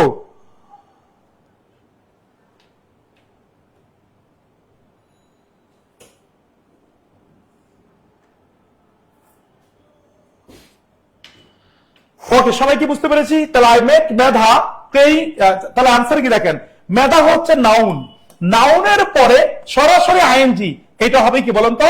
Present participle. প্রেজেন্ট নাই, সো আনসার ইজ পার্টিসিপল। বুঝছি? আচ্ছা, এখন দেখেন জিরান কেন হয় না, এটা পড়াইতে জিরান পার্টিসিপলের মধ্যে পার্থক্য আছে, এটা যদি আমি পড়াই তাহলে এটার জন্য লাগবে অ্যাটলিস্ট 10 মিনিট। সো আমরা এর দিকে যাচ্ছি না, জাস্ট আমি আপনাকে এতটুকু হালকা বলি, যখন ভার প্লাস আইএনজি কোনো ভার্বের সাবজেক্ট হবে, ভার্বের অবজেক্ট হবে, বা প্রিপোজিশনের পরে বসবে, জিরান, জিরান আর পড়তে হবে না। ভার প্লাস আইএনজি ভার্বের সাবজেক্ট হলে, অবজেক্ট হলে, প্রিপোজিশনের পরে বসলে জিরান। আর ভার প্লাস আইএনজি যখন কোনো কন্টিনিউয়াস টেন্সে বসবে, তখন ভার প্লাস আইএনজি হবে পার্টিসিপল বা প্রেজেন্ট পার্টিসিপল। মনে রাখবেন, যত কন্টিনিউয়াস টেন্স আছে, কন্টিনিউয়াস টেন্স কয়টা? 6টা। Present continuous, past continuous, future continuous, আবার ফিউচার পারফেক্ট কন্টিনিউয়াস, এভাবে 6টা। প্রত্যেক কন্টিনিউয়াসে কিন্তু ভার প্লাস আইএনজি আছে। I am doing, he is writing, we have been hopping, সকল কন্টিনিউয়াসের যে ভার প্লাস আইএনজি, এটা অলওয়েজ প্রেজেন্ট পার্টিসিপল। নাউন প্রোনাউনের পরে যদি কোনো ভার প্লাস আইএনজি থাকে, যেটা একটু আগে বললাম, এটাও প্রেজেন্ট পার্টিসিপল। পার্টিসিপল আর জিরানের পার্থক্য শেষ। আবার যদি কখনো সময় পাই, শুধু এর উপরে ক্লাস নিবে একটা আছে। ইনফিনিটিভ তো আমরা বুঝি, ইনফিনিটিভ মানে 2 + V1। এই ভার্বাল নাউন, এইটা নিয়ে আপনারা অনেকে ভুল করেন। ভার্বাল নাউনটা কি আমি একটু দেখিয়ে দিচ্ছি, দেখেন ভার্বাল নাউন, দেখেন ভার্বাল নাউন কাকে বলে? মনে রাখবেন, the plus verb plus I N G plus of. দেখেন এই যে দি এবং অফ, এর মাঝখানে যদি ভার প্লাস আইএনজি হয়, একে ভার্বাল নাউন বলে, একে ভার্বাল নাউন বলে। মনে থাকবে? অর্থাৎ দি এবং অফ, শুধুমাত্র দি এবং অফ এর মাঝখানে যদি ভার প্লাস আইএনজি হয়, এই মাঝখানে ভার প্লাস আইএনজি কে বলা হবে ভার্বাল নাউন। যেমন আমি যদি বলি যে the writing of a letter is not so easy, the writing of a letter is not so easy. এখানে একটু খেয়াল করেন, এই দেখেন দি এবং অফ এর মাঝখানে, সরি এটা বানানটা হয়নি, দ্য রাইটিং WRITING, রাইটিং। এখানে দেখেন দি এবং অফ এর মাঝখানে ভার প্লাস আইএনজি। যদি দি এবং অফ এর মাঝখানে ভার প্লাস আইএনজি হয়, তখন এই ভার প্লাস আইএনজি কি বলবো আমরা, কি বলেন তো? Verbal noun. সবাই কি বুঝছে? একটু কমেন্ট করি আমরা। আপনার ক্লাসের ভক্ত হয়ে গেছি, জাকিয়া আকি, থ্যাংক ইউ ভেরি মাচ। আসলে ক্লাস কি ভালো লাগতেছে না বলেন? আমরা খুব ইজিলি ভাবে স্পষ্ট ভাবে আপনাকে পড়াচ্ছি ইনশাআল্লাহ। তাহলে এখানে উত্তরটা আমরা পেয়ে গেলাম। দেখেন, উই মেট মেদা ক্যারিং এ বকেট। আচ্ছা যাই হোক, এটা হবে পার্টিসিপল। আচ্ছা, ভার্বাল নাউন দি এবং অপের মাঝখানে জিরান পার্টিসিপলের পার্থক্য আমরা ক্লাসে অবশ্যই পড়াবো। তাহলে সবাই বুঝতে পেরেছে? একটু কমেন্ট করি। এটা মনে রাখবেন, নাউন পড়ানোর পরে সরাসরি verb plus I N G present participle. চলে যায় পরবর্তী প্রশ্ন। আচ্ছা, স্পেলিং কিন্তু আমরা এভাবে একটা ক্লাস নিবি ইনশাআল্লাহ। 8 নম্বর দেখেন, 8 নম্বর কি বলেছে দেখেন একটু, যে what is the time dash your watch. বল উত্তর কি হবে? সব একটু কমেন্ট করেন। What is the time dash your watch. সব একটু কমেন্ট করেন তো উত্তর কি হবে? What is the time dash your watch. মনে রাখবেন, ঘড়িতে কয়টা বাজে এমন অর্থ আমরা বাইকে ব্যবহার করি। ঘড়িতে কয়টা বাজে এমন অর্থ আমরা বাইকে ব্যবহার করি। সো আনসার হবে কি বলেন তো? By your watch. What is the time? By your watch. সবাই কি বুঝতে পেরেছে? একটু কমেন্ট করি। আজকের ক্লাস অন্যরকম sir, thank you very much. Okay, তাহলে এই হচ্ছে আমাদের ইংলিশ দুটি প্রশ্ন।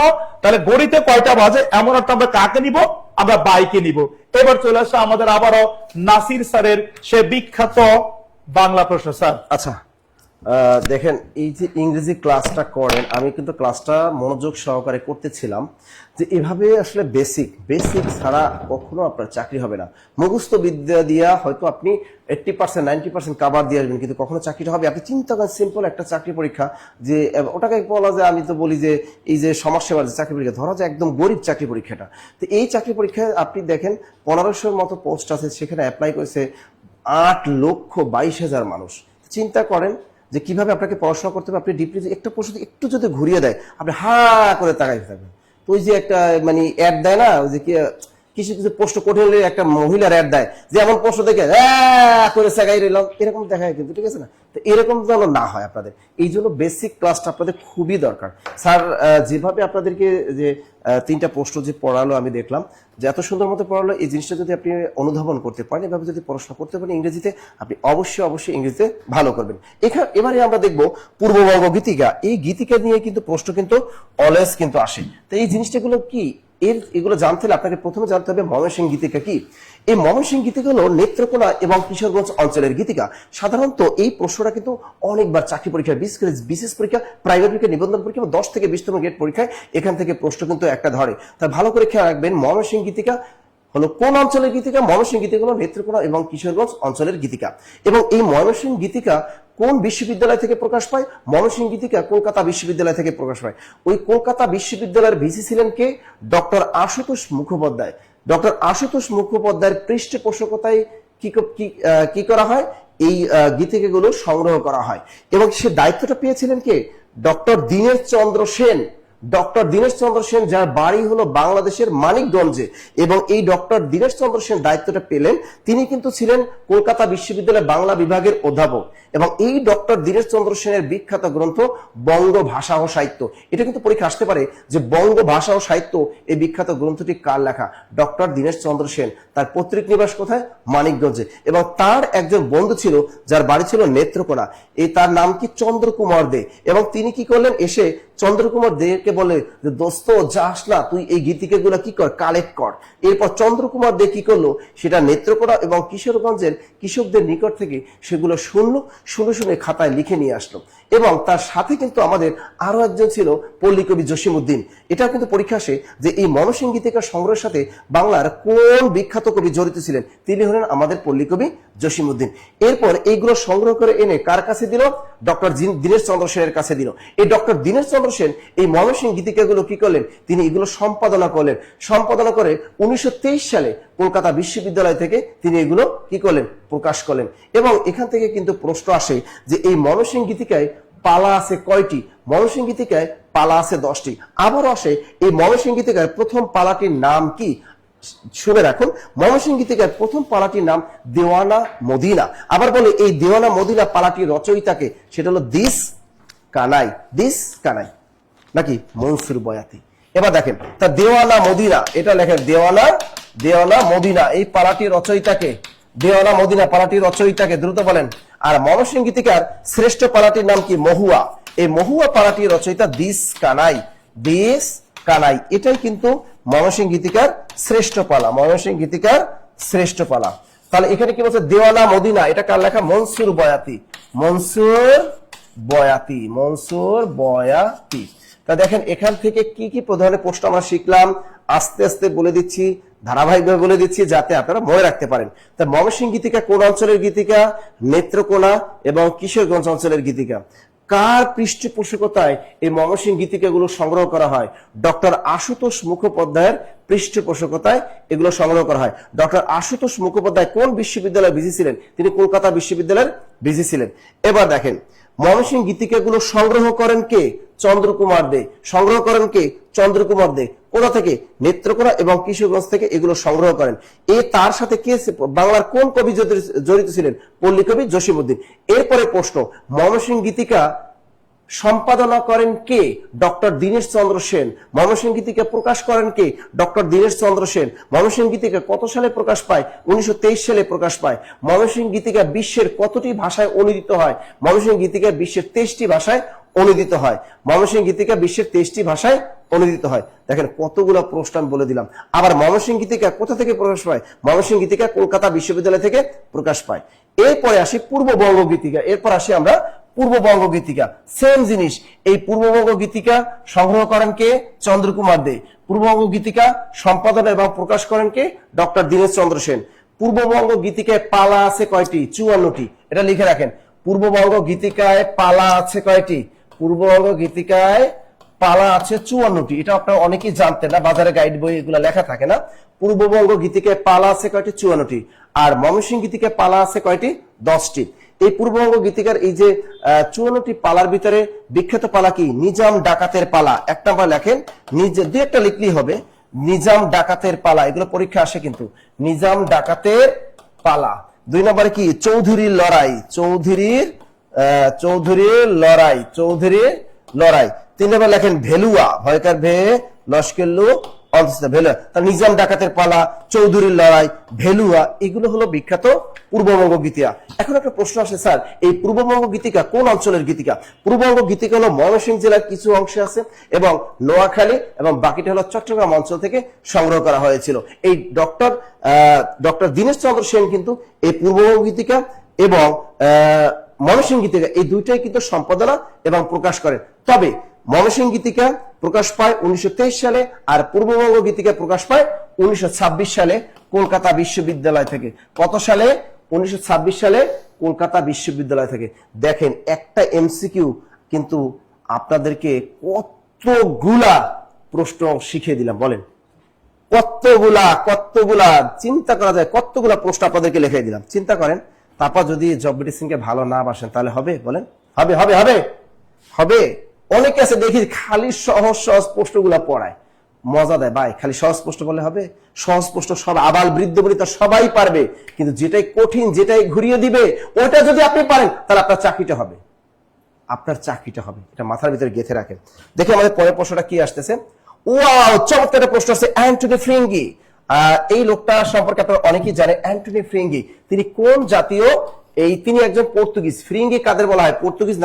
পর্তুগিজ যারা, তাদেরকে বাংলাদেশে পর্তুগিজের ফ্রিঙ্গি নামে কিন্তু পরিচিত।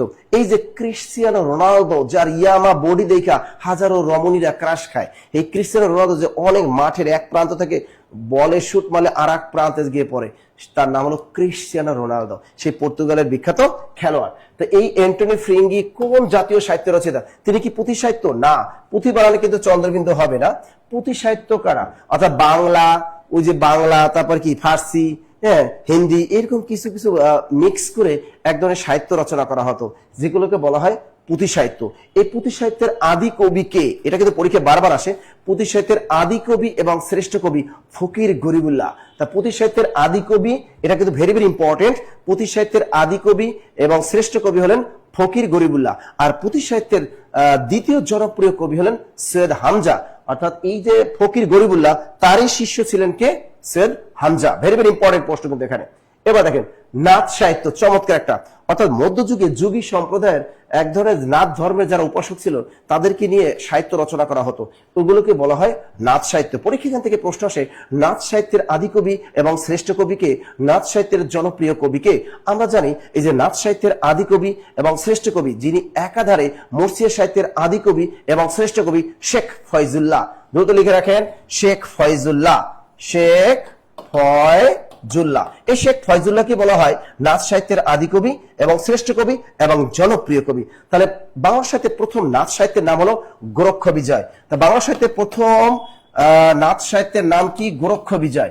এই গোরক্ষ বিজয় এটাই হলো বাংলা সাহিত্যের প্রথম এবং শ্রেষ্ঠ নাথ সাহিত্য। এই নাথ সাহিত্যটি রচয়িতা হলো শেখ ফয়জুল্লাহ। এবার আসি কবিগান। আমরা জানি এই কবিগান জিনিসটা হলো তর্ক বিতর্কের মাধ্যমে এক ধরনের, অর্থাৎ দুই পক্ষ থাকে, এক পক্ষ কবিতা শুরু করে এবং দ্বিতীয় পক্ষ সেগুলোর জবাব দেয়। এরকম তর্ক বিতর্কের মাধ্যমে দুইটা দলের মাধ্যমে কি করা হয়? এই কবিগানগুলো রচনা করা হতো মধ্যযুগের কিন্তু। তাহলে এই কবিগানের আদিগুরু কে? এই কবিগানের আদিগুরু গোজলাগুই। তা কবিগানের আদিগুরু হলো গোজলাগুই। লিখে রাখেন, কবিগানের আদি কবি গোজলাগুই, তাকে বলা হয় কবিগানের আদি গুরু। এখন দেখেন বৈষ্ণব পদ বা সাহিত্য জিনিসটা কি?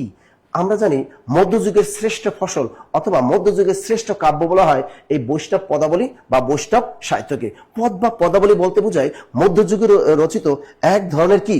পদ বা পদাবলী বলতে বোঝায় পদ্মাকারে রচিত দেবস্থিতিমূলক এক ধরনের রচনা। আর বৈষ্ণব পদাবলী বলতে বোঝায় বৈষ্ণবীয় ধর্মের গুরু বিষয়ের বিশেষ সৃষ্টি। তাহলে এই যে বৈষ্ণব পদাবলী বা বৈষ্ণব সাহিত্য, সেটা কি? এই জিনিসটা হলো যে বৌদ্ধদের একটা জিনিস, বৌদ্ধদের জিনিসটা সেটা বৈষ্ণব সাহিত্য। আর মধ্যযুগের শ্রেষ্ঠ সাহিত্য কি হলো? এই বৈষ্ণব পদাবলী বা বৈষ্ণব সাহিত্য। পরীক্ষায় প্রশ্ন আসে যে পদাবলীর আদি কবিকে অথবা বৈষ্ণব পদাবলীর আদি কবিকে। এই প্রশ্ন যদি আসে যে পদাবলীর আদি কবিকে, তাহলে অবশ্যই হবে জয়দেব। কোনো কারণে অপশনে যদি জয়দেব না থাকে সেক্ষেত্রে আপনি বিদ্যাপতি টিক দিয়ে আসবেন। তাহলে পদাবলীর আদি কবিকে জয়দেব, জয়দেব না থাকলে টিক দিবে কাকে? বিদ্যাপতিতে টিক দিবেন। তার বৈষ্ণব পদাবলীর আদি কবিকে জয়দেব, জয়দেব না থাকলে আমরা বিদ্যাপতিতে টিক দিয়ে চলে আসবো। আর যদি বলে খাঁটি বাংলা ভাষায় প্রথম বৈষ্ণব পদাবলী রচনা করেছেন কে? যা বাংলা ভাষায় প্রথম বৈষ্ণব পদাবলী রচয়িতাকে, তিনি হলেন চণ্ডীদাস। ক্লিয়ার সবাই? লিখেছেন ইমন স্যার। স্যার এখন কি ইংলিশ আসবে? Yes. স্যার ইংরেজি চলে আসছে, থ্যাংক ইউ স্যারকে। অনেক ইম্পর্টেন্ট একটি প্রশ্ন কিন্তু এখন আমাদের সামনে চলে এসেছে, অনেক ইম্পর্টেন্ট একটি প্রশ্ন। I saw dash man when I was walking on the road. সব একটু বলুন তো উত্তর কি হবে? সব একটু কমেন্ট করেন উত্তর কি হবে? সব একটু কমেন্ট করেন উত্তর কি হবে? সব একটু কমেন্ট করবেন উত্তর কি হবে সবাই?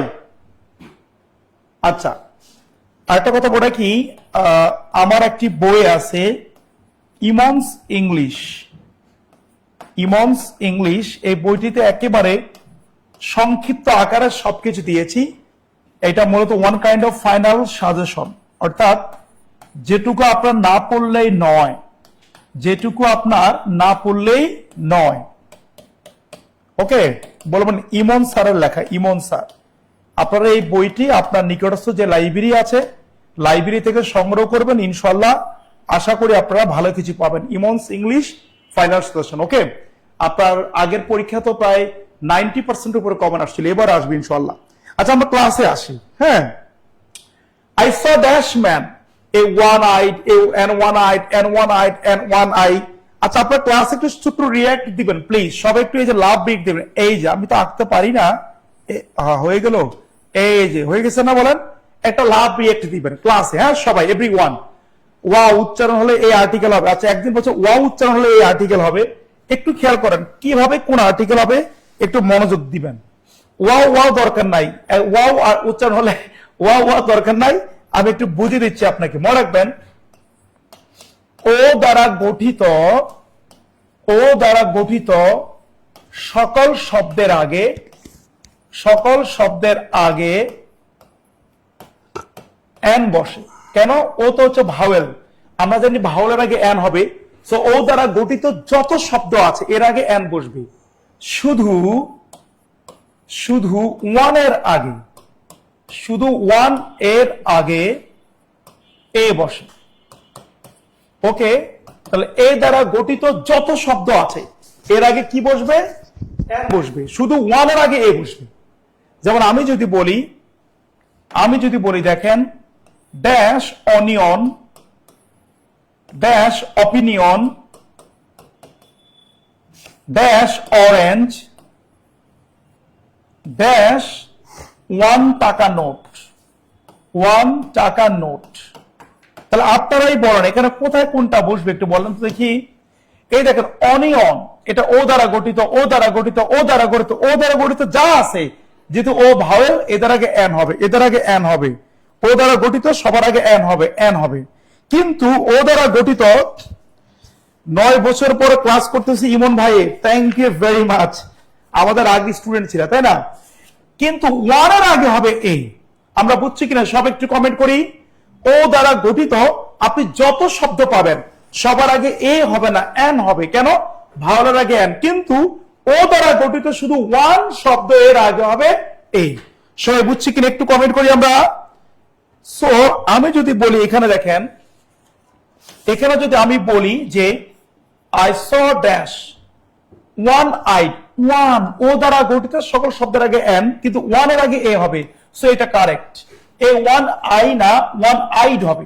ওয়ান আইড মানে বুঝেন এক চোখে, এই যে আসলে এরকম এক চোখে দেখে না, এক চোখেরও আচ্ছা। N one eyed, N one eyed, হ্যাঁ এটা হবে না। কেন? এন হবে না, এ হবে। এন ওয়ান আইড হবে না, সো আনসার ইজ এ। আমরা বুঝছি কিনা সব একটু কমেন্ট করি। সবাইকে বুঝতে পেরেছি একটু কমেন্ট করি আমরা। আচ্ছা, তাহলে এটা চলে গেল। হ্যাঁ, আমরা চলে যাই পরবর্তী 12। Choose the correct answer. No sooner had I came then he went away. আচ্ছা, no sooner I came then he went away, no sooner had, এটা অত্যন্ত গুরুত্বপূর্ণ একটি প্রশ্ন। আপনি দেখবেন যে 10টি চাকরি পরীক্ষা দিলে 5টাতে এই কোশ্চেন এখান থেকে প্রশ্ন হয় কিন্তু নো সুনার দিয়ে। দেখেন এর ব্যাখ্যাটা কি, একটু মনোযোগ দিবেন সবাই, খুব সুন্দর করে আমি বুঝিয়ে দিচ্ছি। দেখেন নো সুনার হ্যাড এর জোড়া হচ্ছে then, THAN, then. No sooner had then. আচ্ছা, স্কেয়ার্সলি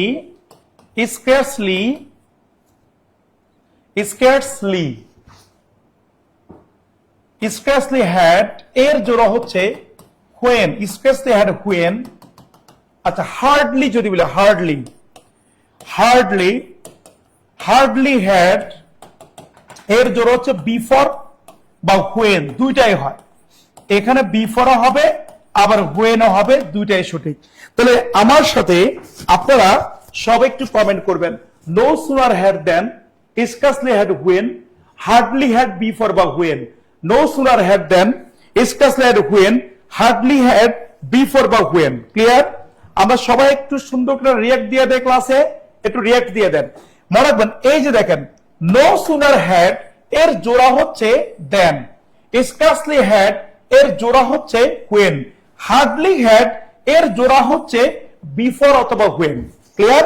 বিফোর অথবা হোয়েন।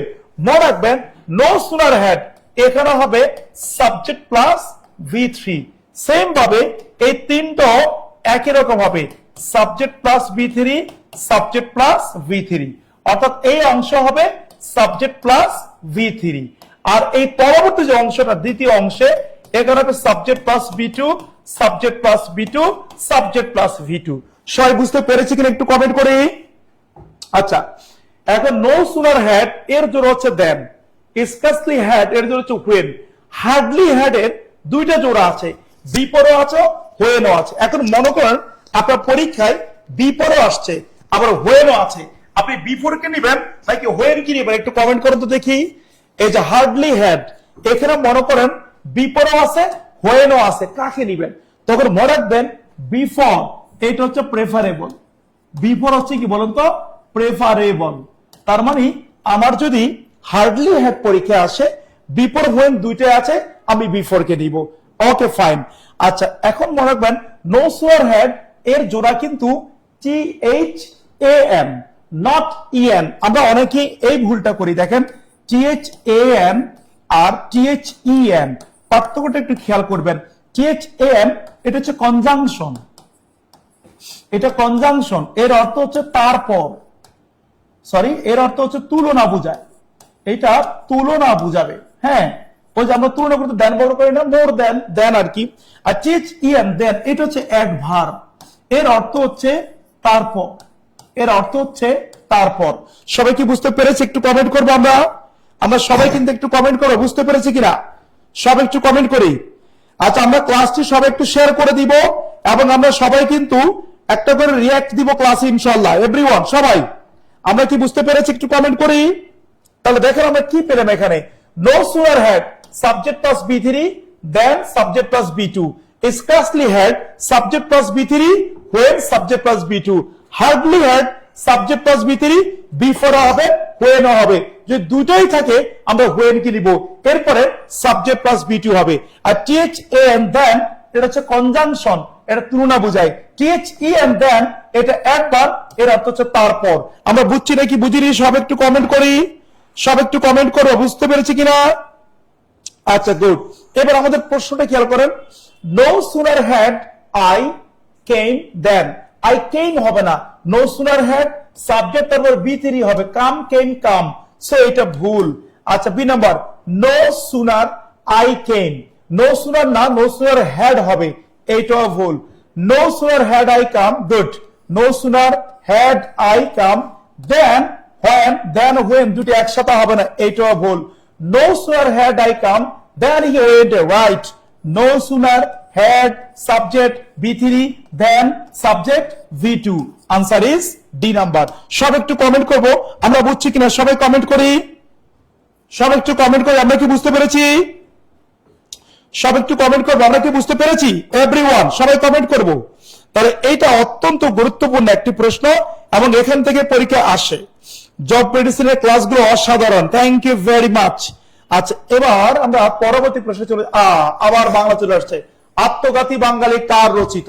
হ্যাঁ, চমৎকার একটা প্রশ্ন কিন্তু স্যার এটা। এই প্রশ্নটা কিন্তু বিশেষ পরীক্ষায় কিন্তু অনেকবার এসেছে এবং এই প্রশ্নটা কিন্তু বিশেষ ভাইবে বোর্ডেও কিন্তু ধরা হয় যে আত্মঘাতী বাঙালি, এই বইটি কার লেখা? আপনারা পারবেন, এটা আমি জানি যে আপনারা দেবী প্রসাদ না স্যার? হ্যাঁ, এটা কিন্তু চমৎকার একটা প্রশ্ন। বলেন উত্তরটা কি হবে? উত্তরটা কি হবে দ্রুত বলেন।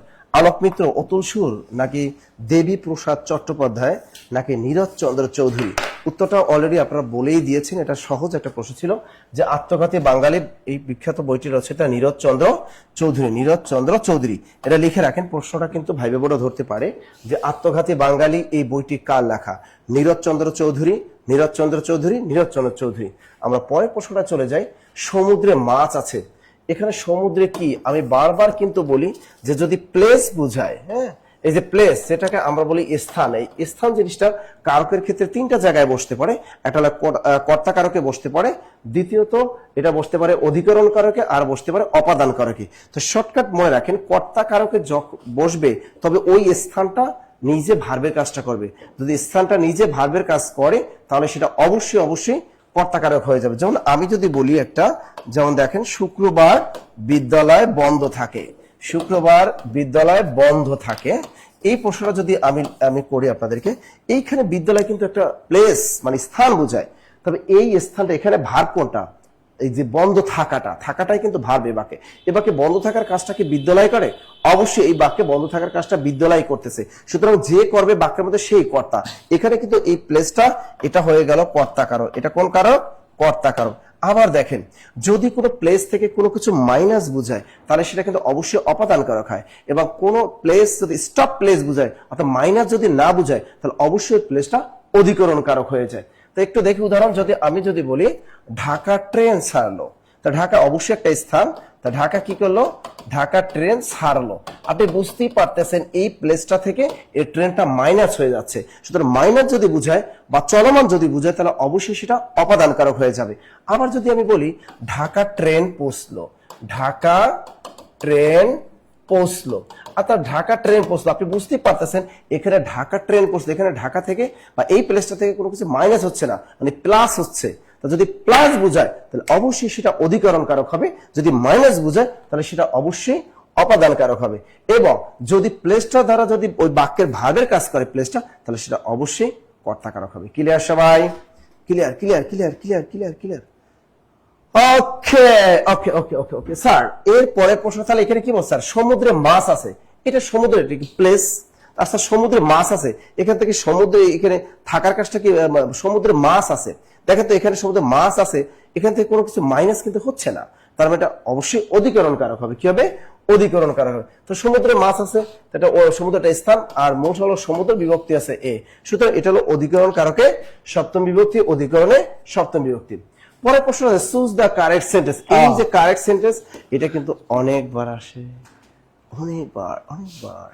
ওকে, সবাই বলে উত্তরটা কি হবে? সবাই একটু কমেন্ট করি। সে দেখতে তার বাবার মতো, এটা অনেকবার কিন্তু পরীক্ষা আসছে। আমরা উত্তরটা একটু বলবো, সবাই উত্তরটা কি হবে? সবাই একটু কমেন্ট করব।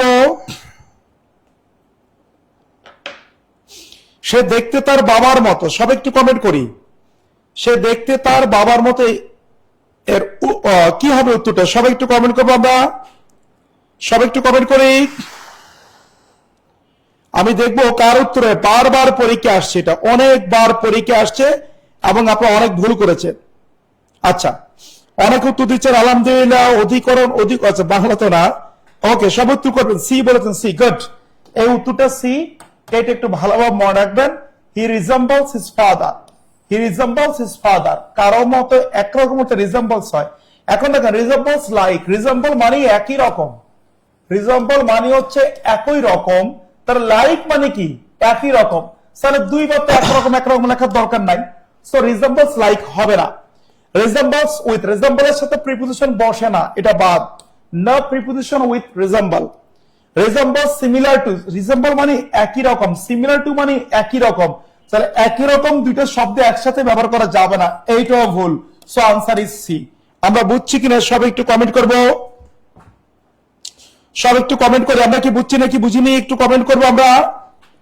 আচ্ছা, আপনারা রিয়াক্ট দিবেন। ক্লিয়ার? আমাদের 1000 রিয়াক্ট দরকার, প্রায় 930টা রিয়াক্ট হয়ে গেছে, আর একটু রিয়াক্ট আমরা দিব সবাই, কুইক এভরিওয়ান সবাই। আচ্ছা, এবার চলে যায় পরবর্তী প্রশ্ন। The word army is a dash. Army কেমন নাউন? শুনেন, আমি আপনাকে চোখ বন্ধ করে বলে দিচ্ছি, চোখ বন্ধ করে। এই যে এখন যে টপিকটা পড়াবে, এখান থেকে আপনি 10টা চাকরি পরীক্ষা দিলে 9টাতে প্রশ্ন পাবেন ইনশাআল্লাহ, নিশ্চিত থাকেন আপনি। দেখেন, আর্মি কেমন নাউন? আমরা জানি নাউনকে আমরা ভাগ করেছি 5 ভাগে। আমরা নাউনকে 5 ভাগে ভাগ করেছি, খুব মনোযোগ দিয়ে। 1 নাম্বার হচ্ছে প্রপার নাউন, প্রপার। 2 নাম্বার হচ্ছে common noun, proper common. 3 number হচ্ছে কালেকটিভ নাউন। 4 নাম্বার হচ্ছে ম্যাটেরিয়াল নাউন। ওকে, 5 নাম্বার হচ্ছে অ্যাবস্ট্রাক্ট নাউন, অ্যাবস্ট্রাক্ট নাউন। আচ্ছা, এখন দেখেন এই 5 প্রকার নাউন কি আবার গণনা করা যায় কি যায় না, তার উপর ভিত্তি করে 2 ভাগে ভাগ করেছে। এই প্রপার, কমন, কালেকটিভ, এদেরকে বলা হয় কাউন্টেবল নাউন, এদেরকে বলা হয় কাউন্টেবল নাউন। আবার ম্যাটেরিয়াল, অ্যাবস্ট্রাক্ট, এই দুটাকে বলা হয় ইউসিএন, আনকাউন্টেবল নাউন। তাহলে সব একটু আমাকে বলুন তো ভাই, কোন দুইটাকে বলবো আমরা আনকাউন্টেবল নাউন? একটু কমেন্ট করুন তো একটু, কোন দুইটাকে বলবো আনকাউন্টেবল নাউন? আমরা ম্যাটেরিয়াল এবং অ্যাবস্ট্রাক্ট নাউন কে বলবো আনকাউন্টেবল নাউন, এবং প্রপার, কমন, কালেকটিভ এদেরকে বলবো আমরা কাউন্টেবল নাউন। সব একটু বলেন কোন দুইটা হবে আনকাউন্টেবল, সবাই কমেন্ট করি, কোন দুইটা হবে আনকাউন্টেবল এবং কোন দুইটা হবে কাউন্টেবল, আমরা সবাই একটু কমেন্ট করব। আচ্ছা, এখন দেখেন প্রপার নাউন কাকে বলে? সোজা কথা হলো কোনো কিছু ডাক না, আপনি যেই নামে কাউকে ডাকবেন এইটাই প্রপার নাউন। যেমন করিম, রহিম, জব্বার, কুদ্দুস, ঢাকা, বাংলাদেশ, হ্যাঁ ইন্ডিয়া, পাকিস্তান, রংপুর, দিনাজপুর, যেই নামে আপনাকে, পদ্মা, মেঘনা, যমুনা, যেই নামে আপনি ডাকবেন এটাই প্রপার নাউন। আর কমন নাউন হচ্ছে জাতির জাতিগত নাম, পুরো একটা জাতিকে বুঝাবে, সেটা কমন নাউন। যেমন আমি যদি বলি রহিমা, কুদ্দুসি, বরকতি, এদের জাতটা কি বলেন তো? গার্ল। গার্ল হচ্ছে কমন নাউন। ইমন, রিমন, সিমন, কুদ্দুস, আমার নাম ইমন নিলয়, হ্যাঁ আমি ইমন নিলয়, এটা আমার ডাক নাম। ইমন নিলয় হচ্ছে আমার ডাক নাম। আবার দেখেন আমাদের নাসির স্যার ডাক নাম কি? নাসির। আবার আমাদের মমিনুল স্যার নাম কি? মামিনুল। আবার দেখলাম মিহির স্যার নাম কি? মিহির। এগুলো কিন্তু ডাক নাম, কিন্তু আমরা নাসির, ইমন, মামিনুল, মিহির, এতে জাতটা কি? বয়। জাতটা কি? ম্যান। এই বয়, ম্যান, গার্ল, ওয়ামেন, এগুলো হচ্ছে জাত, এরা হচ্ছে কমন নাউন। পদ্মা, মেঘনা, যমুনা প্রপার নাউন, কিন্তু রিভার, নদীর জাত, এটা হচ্ছে কমন নাউন। আবার মনে করেন ইন্ডিয়া, পাকিস্তান, বাংলাদেশ, এগুলোর প্রপার নাউন, কিন্তু কান্ট্রি, জাত, এটা কমন নাউন। আবার যদি বলি রংপুর, রাজশাহী, বগুড়া, এগুলো হচ্ছে প্রপার নাউন, কিন্তু সিটি বা ডিস্ট্রিক্ট, এগুলো হচ্ছে common noun. Saturday, Sunday, Monday, Tuesday, এগুলো হচ্ছে প্রপার নাউন, কিন্তু ডে কমন নাউন। বুঝতে পেরেছি? মনে রাখবেন, যে কোনো পশুর নাম সবসময় common noun. Any kinds of পশু, যে কোনো পশুর নাম, সকল পশুর নাম, সকল পশুর নাম সবসময় কমন নাউন, সকল পশুর নাম। যেমন যদি বলি আমি আপনাকে টাইগার, লায়ন, ডগ, ক্যাট, হ্যাঁ, যে কোনো পশুর নাম বলেন, অলওয়েজ কি বলেন তো? Common noun. হ্যান, ক্যাট, যে কোনো পশুর নাম সবসময় কমন নাউন। আচ্ছা, কালেকটিভ নাউনের সমষ্টি বুঝাবে। সমষ্টি আমি মুখে বলছি, একটু মনে রাখবেন, প্রয়োজনে ক্লাস শেষে লিখে রাখবেন বা রেকর্ড করে রাখেন। আমি কালেকটিভ নাউন মুখে মুখে 12 থেকে 13টা বলবো, এর বাইরে আসবে না। Class, club, army, jury, committee, crowd, herd, cattle, flock, fleet, audience, government, এর বাইরে জীবনে পরীক্ষা আসবে না। এগুলো কালেকটিভ নাউন। আমি কি লিখে দিব এগুলো? একটু কমেন্ট করুন, আমি কি এগুলো লিখে দিব? সব একটু কমেন্ট করুন, আমি কি এগুলো লিখে দিব? একটু কমেন্ট করুন, আমাকে লিখে দিব।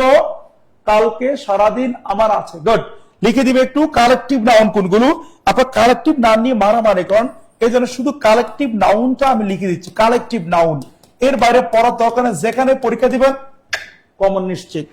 কি কি দেখেন? ক্লাস, ক্লাব, আর্মি, জুরি,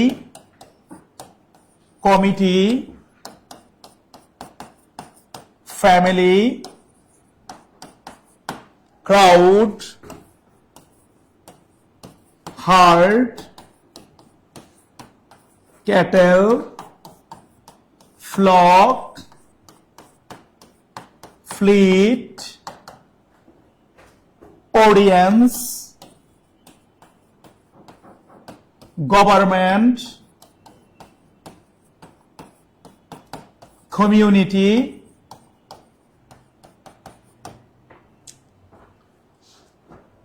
কমিউনিটি, গ্যাং, এই যে এরা হচ্ছে কালেকটিভ। এর বাইরে দরকার নাই, এর বাইরে পড়তে হবে না একটাও। ওকে, এগুলো পড়লে কমন পেয়ে যাবেন আপনি। কি কি দেখেন? সবাই একটু কমেন্ট করেন ওয়ার্ড গুলো। ক্লাস, ক্লাব, আরবি, জুরি। জুরি মানে বিচারক বর্গ। দেখুন গ্রামে চেয়ারম্যান, মেম্বার, মাতব্বর কয়েকজন বসে একসাথে বসে বিচার করে, এটা হচ্ছে জুরি। কমিটি, হ্যাঁ, ফ্যামিলি, ক্রাউড, ক্রাউড মানে জনতার ভিড়, হার্ড, গরু মহিষের ঝাঁক, ক্যাটেল, ফ্লক, ফ্লক মানে হচ্ছে পাখির ঝাঁক, ফ্লিট, নৌবহর, বিমান বহর, বহর, audience, government, community, gang, gang মানে তো বুঝলেন কিশোর গ্যাং, বলি না কিশোরী গ্যাং, এগুলো হচ্ছে কি বলেন তো? Collective noun. আমরা বুঝছি কিনা একটু কমেন্ট করেন। আচ্ছা, সবাই দেখেন চিংড়ি, চিংড়ি এটা আপনার হচ্ছে কমন নাউন, কিন্তু চিংড়ি যে জাত আছে এগুলো হচ্ছে আপনার কি বলেন তো? এগুলো হচ্ছে আপনার proper noun. Clear? Royal Bengal tiger proper noun, চিতাবাঘ প্রপার নাউন, কিন্তু টাইগার এটা হচ্ছে কমন নাউন। ক্লিয়ার? আচ্ছা, যে কোনো পশুর নাম common noun, tiger, lion, cat, dog, deer, হ্যাঁ, এগুলো কমন নাউন। আচ্ছা, এবার দেখেন কালেকটিভ তো বলে, তাহলে প্রপার হচ্ছে কোনো কিছু ডাক নাম, আপনি যেই নামে কাউকে ডাকবেন। যেমন পদ্মা, মেঘনা, যমুনা, আপনি পদ্মা নদীর কি কইবেন যে যমুনা নদী? পদ্মাই বলবেন। যমুনাকে যমুনাই বলবেন, এটা তার ডাক নাম। এই পদ্মা, মেঘনা, যমুনা হচ্ছে আপনার প্রপার নাউন, কিন্তু এদের জাতটা কি? রিভার। রিভার হচ্ছে কমন নাউন। আচ্ছা, ম্যাটেরিয়াল তো বস্তুকে আমরা বুঝাই, উড, ফার্নিচার, হ্যাঁ, ওয়েল, ওয়েল, ওয়াটার, ওয়াটার, এগুলো হচ্ছে কি বলেন তো? ক্লথ, কাপড়, এগুলো বস্তুকে বোঝায়। স্যান্ড, এগুলো হচ্ছে কি নাউন? Material noun. এবং মনে রাখবেন ইয়ার, এই বাতাস, ইয়ারও কিন্তু ম্যাটেরিয়াল নাউন। অনেকে ভুল করে, কারণ ইয়ার মানে কি? বায়ু। বায়ু একটা পদার্থ, বায়ু কিছু জায়গা দখল করে, সো এটা হচ্ছে ম্যাটেরিয়াল নাউন। মনে রাখবেন ইয়ার হচ্ছে ম্যাটেরিয়াল। অ্যাবস্ট্রাক্ট মানে যেটা চোখে দেখি না, অনেস্টি, ইন্টিগ্রিটি, গ্রেটনেস, হোপনেস, কাইন্ডনেস, হ্যাঁ, বিউটি, সিনারি, এগুলো হচ্ছে কি বলেন তো অ্যাবস্ট্রাক্ট নাউন। সো আমরা পেয়ে গেলাম নাউন 5 প্রকার: proper, common, collective, material, abstract. তাহলে প্রপার, কমন, কালেকটিভ এরা হচ্ছে কাউন্টেবল নাউন, ম্যাটেরিয়াল, অ্যাবস্ট্রাক্ট এরা হচ্ছে আনকাউন্টেবল নাউন। আমরা সবাই কি বুঝতে পেরেছি? একটু কমেন্ট করব। সবাই কি বুঝতে পেরেছি?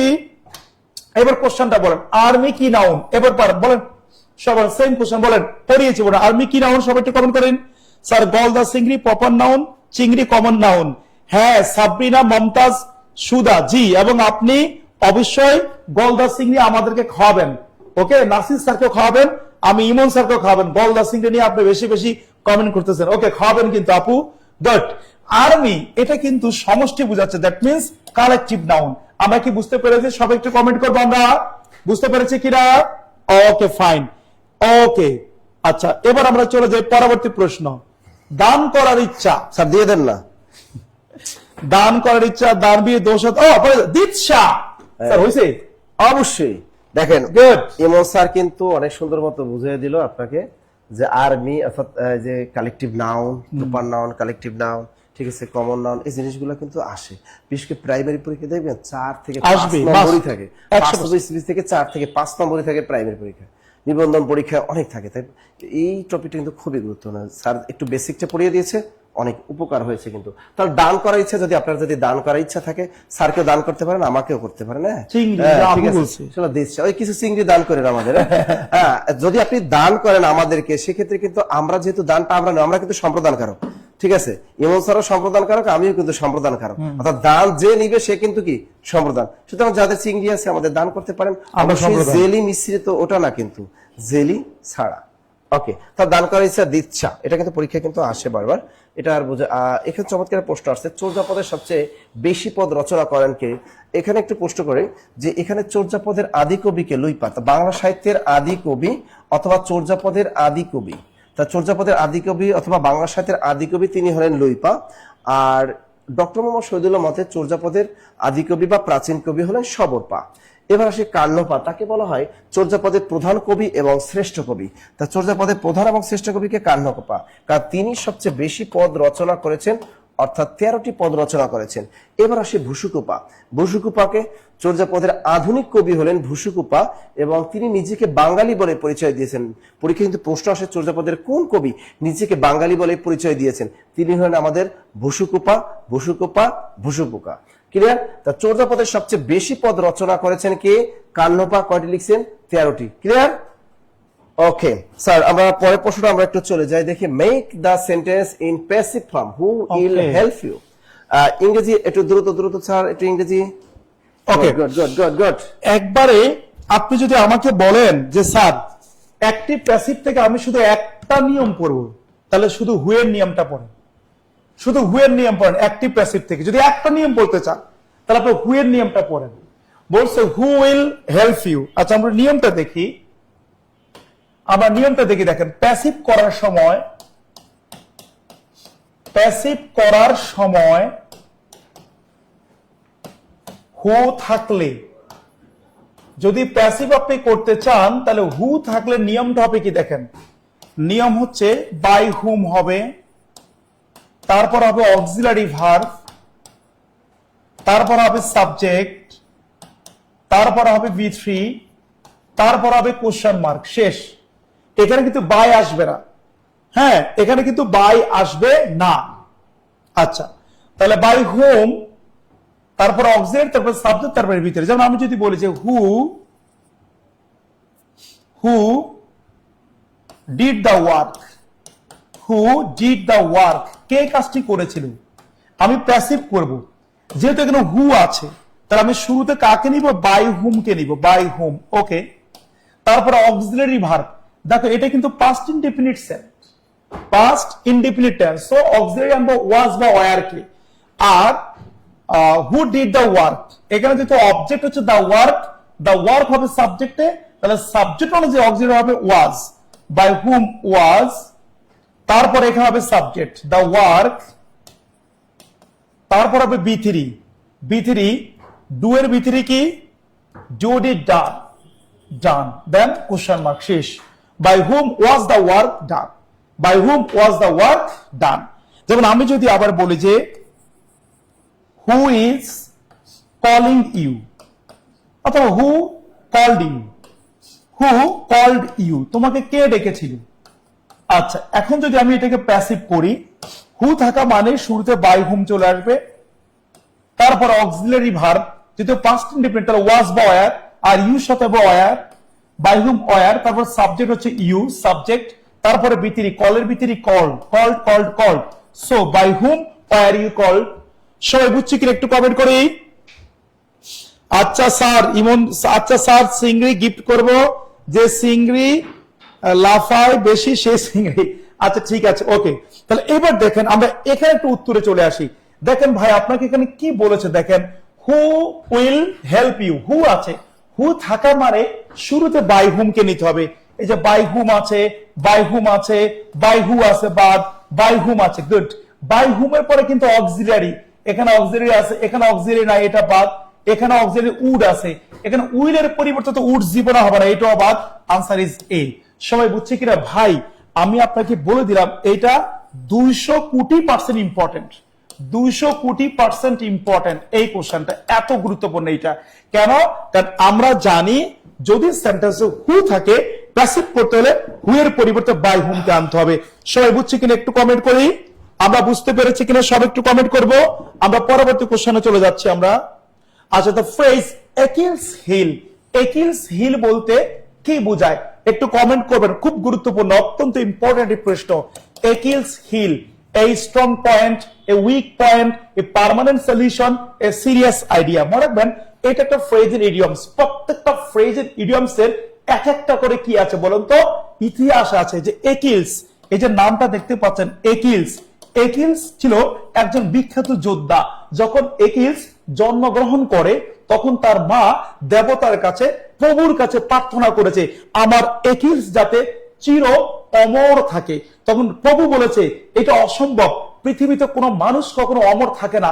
তখন এই একিলসের মা জিদ দিল, না, তোমাকে, আমার মেয়েকে, আমার সন্তানকে, ছেলেকে অমর করতে হবে। তখন প্রভু বলল, আচ্ছা একিলসের মাধ্যমে একটা কাজ করো, তুমি একিলস নিয়ে একটা নদীর নাম বলেছে, ওই নদীতে তাকে তুমি গোসল করাও, গোসল করলে তার পুরো শরীর ভিজে যাবে, যতটুকু ভিজবে ততটুকু অমর।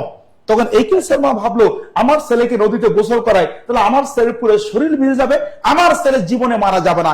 একিলসের মা এই একিলসকে, এই মনে করে একিলস, এই হলো একিলসের দুটা পা, একিলসের মা এখানে হচ্ছে কিন্তু হিল, এই পায়ের মাঝখানকে হিল বলে। একিলসের মা একিলসের হিলে এই পায়ের রেখে এভাবে ধরছে, ধরে এই নদীতে এভাবে গোসল করাইছে।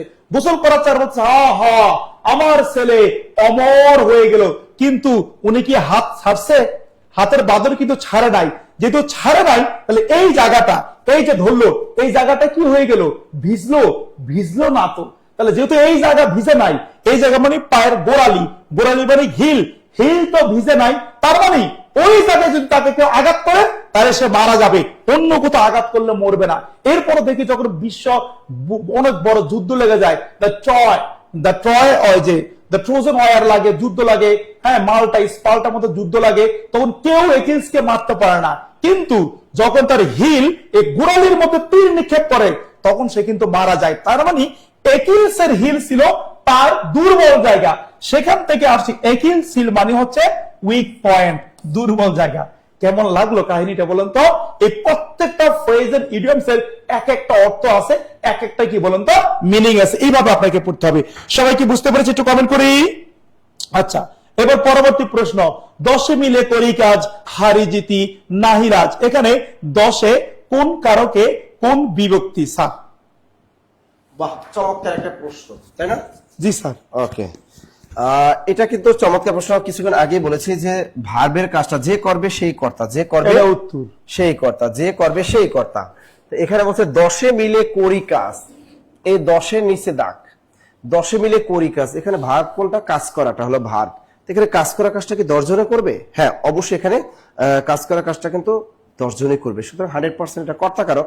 আর মূল শব্দ আছে এখানে 10, বিভক্তি আছে এ, তাহলে এ অতে এতে সপ্তম বিভক্তি, 100% এটা কর্তাকারকে সপ্তমী, কর্তাকারকে সপ্তমী। আচ্ছা, পরের প্রশ্ন যদি আমরা দেখি, লাঠালাঠি কোন সমাস? এই জিনিসটা চমৎকার একটা সমাস। এটা আপনারা অনেকেই পারবেন, এবং যারা পারেন না ভালো করে খেয়াল রাখেন। এখানে বলছে লাঠা লাঠি কোন সমাস।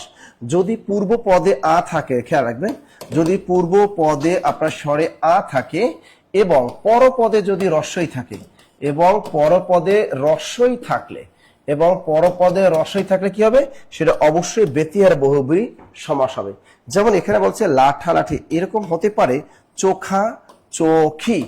এই যে দেখেন চোখা কি আছে শেষে আ, চোখি এখানে আছে রস্বই, তা চোখা চোখি, দেখা দেখি, ধাক্কা ধাক্কি, ঠিক আছে, কামরা কামড়ি, দেখা দেখি, চোখাচোখি, ধাক্কা ধাক্কি, লাঠালাঠি, ঠেলাঠেলি, এই যে গুতাগুতি, এগুলো যা আছে এগুলো সবই হলো বেতিয়ার বহুব্রী, বেতিয়ার বহুব্রী, বেতিয়ার বহুব্রী। চমৎকার প্রশ্ন। পরে প্রশ্ন, which is the correct sentence. চমৎকার একটা কারেক্ট সেন্টেন্স চলে আসছে। এইটা কিন্তু খুবই গুরুত্বপূর্ণ। আমি পড়াবো না, টেনশন নেওয়ার কারণ নাই। না স্যার, এটা আসলে ইম্পর্টেন্ট। আচ্ছা, কোশ্চেনটা দেখি, which is the correct sentence. Okay, আচ্ছা দেখি একটু আমরা এটা উত্তরটা কি হবে। খুব মনোযোগ দিয়ে শুনতে হবে কিন্তু এটা, হ্যাঁ। আচ্ছা একটু খেয়াল করি আমরা। He is the most perfect জাজ, he is the most perfect জাজ, he is a very perfect জাজ, হি ইজ এ পারফেক্ট জাজ। একটু মনে রাখবো আমরা, মনে রাখবেন পারফেক্ট,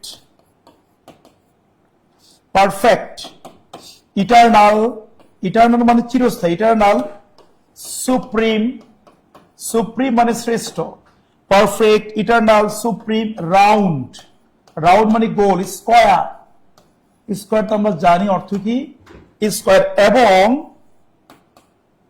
কালার, কালারের নাম মানে রঙের নাম, কালারের নাম। এদের কখনো ডিগ্রি পরিবর্তন হবে না, এদের কখনো ডিগ্রি হবে না, সোজা কথা, ডিগ্রি হবে না মানে তুলনা হবে না। তুমি আপনি চাইলে এদেরকে তুলনা করতে পারবেন না। ডিগ্রি কয় প্রকার আমরা জানি, 2 প্রকার, 3 প্রকার ডিগ্রি আমরা জানি, পজিটিভ, কম্পারেটিভ, সুপারলেটিভ ডিগ্রি।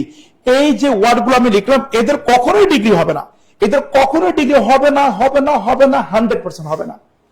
কেন হবে না বলুন তো? কারণ হচ্ছে পারফেক্ট মানে কি, শ্রেষ্ঠ মানে নিখুঁত। যেমন আমাদের নাসির স্যার একেবারে নিখুঁত, তাহলে ওনারা কার সাথে তুমি তুলনা করবা? আবার স্কয়ার, আবার স্কয়ার মানে তো গোলাকার, তাহলে আবার আমরা গোলাকার তো গোলাকারই, আবার তুলনা কেন হবে? কালার, রং, আমি ইমন স্যার দেখতে কালো, নাসির স্যার ফর্সা, বা আপনি হচ্ছে কালো, বা আপনি ফর্সা, আপনি ফর্সা, তো ফর্সা তো ফর্সাই, আবার তুলনা কিসের হয়? এই হোয়াইট ব্ল্যাক, এটা এটা হচ্ছে ওইটা আরো বেশি ব্ল্যাক, আরে ভাই ব্ল্যাক তো ব্ল্যাকই, আবার তুলনা কেন হবে? কালো তো কালোই, নিগ্রো তো নিগ্রোই, আবার বেশি নিগ্রো কেন হয়? সো এদের কখনো তুলনা করা যাবে না। সেট এ বলতে হবে it is perfect, it is most perfect, it is more perfect হবে না। আবার ইট ইজ মোর রাউন্ড, ভুল, ইট ইজ রাউন্ড। দেখেন এবার, he is the most perfect, তুলনা করেছে, মোস্ট সুপারলেটিভ ডিগ্রিতে বসে, তুলনা হবে না, এটা ভুল। হি ইজ এ মোস্ট, তুলনা হবে না। He is a very, very কিন্তু অলওয়েজ সুপারলেটিভ ডিগ্রিতে বসে, হবে না। হি ইজ এ পারফেক্ট জাজ, আনসার হবে ডি। সবাই বুঝছে কিনা একটু কমেন্ট করি। এটা ছোট্ট জিনিস লিখে দেই, সারা জীবন মনে রাখবেন, কাজে লাগবে আপনার। Positive degree, comparative degree, superlative degree মনে রাখবেন। গুড, পজিটিভ, বেটার, এটা কম্পারেটিভ, বেস্ট, এটা superlative, okay. Bad, positive, worse, এটা কম্পারেটিভ, ওর্স্ট, এটা superlative. Good, better, best, bad, worse, worst, okay. আবার few, positive, fewer, comparative, fewest, superlative. আবার little, little হচ্ছে positive, little positive, less comparative, least এটা superlative. আচ্ছা আবার মনে রাখবেন, much, much positive, more comparative, most superlative. আবার মেনি এটা positive, more comparative, most superlative. Gate, হ্যাঁ এটা কিন্তু মনে রাখবেন। প্রায় চাকরি পরীক্ষা আসা আপনাদের 10ম থেকে 16তম গ্রেডে কিন্তু এইবার প্রশ্ন আসে, নিচের কোনটি কম্পারেটিভ, ব্যাড, ওর্স, ওর্স। আবার এইবার আসে ব্যাড এর সুপারলেটিভ কি, আমরা বুঝছি কিনা সব একটু কমেন্ট করবো। অসাধারণ class, thank you very much. আচ্ছা ক্লাস কি ভালো লাগতেছে একটু কমেন্ট করেন তো, যদি ভালো লাগে তাহলে ইনশাল্লাহ নিয়মিত আমার ক্লাসে পাবেন ইনশাল্লাহ। একটু কমেন্ট করবেন সবাই, ওকে। তাহলে আমরা উত্তরটা পেয়ে গেলাম এটা। আর এই ওয়ার্ডগুলো পজিটিভ, কম্পারেটিভ, সুপারলেটিভ আমরা মাথায় রাখবো। আবারও আমার প্রশ্ন পড়ছে স্যার, বলতেছে যে চুজ দা কারেক্ট সেন্টেন্স, সঠিক বাক্য খুঁজে বের করো, চুজ দ্য কারেক্ট সেন্টেন্স। আচ্ছা, where have you born, where are you born, where were you born, where did you born. একটু উত্তর করেন তো কি হবে, সবাই উত্তর করেন কি হবে। গুড, আমাদের ক্লাসে এখন পর্যন্ত 1100 শেয়ার হয়েছে, 1000 প্লাস রিয়েক্ট হয়েছে, 4300 কমেন্ট পড়েছে। Thank you very much. আচ্ছা, জব মেডিসিনের ক্লাসগুলো অসাধারণ, ক্লিয়ার স্যার। হ্যাঁ স্যার, অনেক ভালো লাগছে, থ্যাংক ইউ। অসাধারণ ক্লাস, বেস্ট ক্লাস, অনেক সুন্দর। আসলে সুন্দর অসাধারণ হচ্ছে, ফ্র্যাঙ্কলি স্পিকিং, আমি ইমন স্যার ইংরেজি পড়াই আজকে 17 বছর ধরে, 18 বছর, 2008 সাল থেকে 18 বছর ধরে আমি ইমন স্যার ইংরেজি পড়াই। এই জাস্ট এক্সপ্লেন করে ভাবলাম যে আপনাকে কোনগুলো পড়ানো যায়, কোনগুলো থেকে আসবে। এই ঢাকা বিশ্ববিদ্যালয়ে ভর্তি পরীক্ষায় আমি ইমন স্যার স্টুডেন্ট, গতবার ঢাকা বিশ্ববিদ্যালয়ে ফার্স্ট আমার স্টুডেন্ট, সেকেন্ড আমার স্টুডেন্ট, থার্ডও আমার স্টুডেন্ট। ব্যাপারটা কি বুঝতে পেরেছেন? সো আমি অ্যাডমিশন নিয়ে থাকি, আর জবে আসার সুযোগ খুব কম, অনেক ব্যস্ত, বাট এখন থেকে রেগুলার আসবে ইনশাআল্লাহ। ওকে, আপনারা আপনাদের পরিচিত যে ভাই বোন গুলো আছে তাদেরকে অবশ্যই, যারা অ্যাডমিশনের জন্য পড়তে চায়, এই যে আমার নাম্বার, এই নাম্বারে আমাকে অবশ্যই নক দিতে বলবেন। এটা আমার হোয়াটসঅ্যাপ নাম্বার বা ফোন নাম্বার, আমাকে নক দিতে বলবেন। যারা অ্যাডমিশনের জন্য পড়বে বিশ্ববিদ্যালয়ের জন্য, অনলাইন বা অফলাইনে ইংরেজির জন্য, আমি ইমন স্যার আছি। এবং যারা কোচিং এ ভর্তি হতে চায়, আমি ইউসিসি গ্রুপের ইংরেজি বিভাগের হেড। আপনার ইউসিসি ইংরেজি যারা ভর্তি হতে চায় ইউসিসি তে, ইনশাআল্লাহ আমি ডিসকাউন্ট দিয়ে দিব। জব মেডিসিনের সৌজন্যে আমাকে নক দিবেন। ক্লিয়ার? আচ্ছা, তাহলে এখানে উত্তরটা কি হবে সব একটু বলুন তো, মনে রাখবেন। জন্মগ্রহণ সব সময় প্যাসিভ, জন্মগ্রহণ করা সবসময় প্যাসিভ বাক্যে লিখতে হবে। তাহলে আমরা জন্মগ্রহণ সবসময় আমরা কোন বাক্যে লিখবো? জন্মগ্রহণ করাটা আমরা সবসময় প্যাসিভ বাক্যে লিখবো। ক্লিয়ার? জন্মগ্রহণ করাটা আমরা সবসময় প্যাসিভ বাক্যে লিখবো। আর মৃত্যুবরণ, মৃত্যুবরণ সবসময় অ্যাক্টিভ বাক্যে লিখবো। আপনি জন্মগ্রহণ করেছেন, একটু দেখেন তো, জন্মগ্রহণ কি আমি আপনি নিজে করেছি? না, অন্যের মাধ্যমে, বাবার মাধ্যমে, মায়ের মাধ্যমে। এই জন্য জন্মগ্রহণ করাটা অলওয়েজ প্যাসিভ। আর মৃত্যুবরণ করা অলওয়েজ কি বলেন তো, অ্যাক্টিভ বাক্যে লিখতে হবে। তাহলে আমরা যখন মৃত্যুবরণ করবো, আমার মৃত্যু আমাকেই মরতে হবে, আপনার মৃত্যু আপনাকেই মরতে হবে। সো এটা হচ্ছে কি বলেন তো, অ্যাক্টিভ। সো জন্মগ্রহণ করলে প্যাসিভ, মৃত্যুবরণ করলে অ্যাক্টিভ।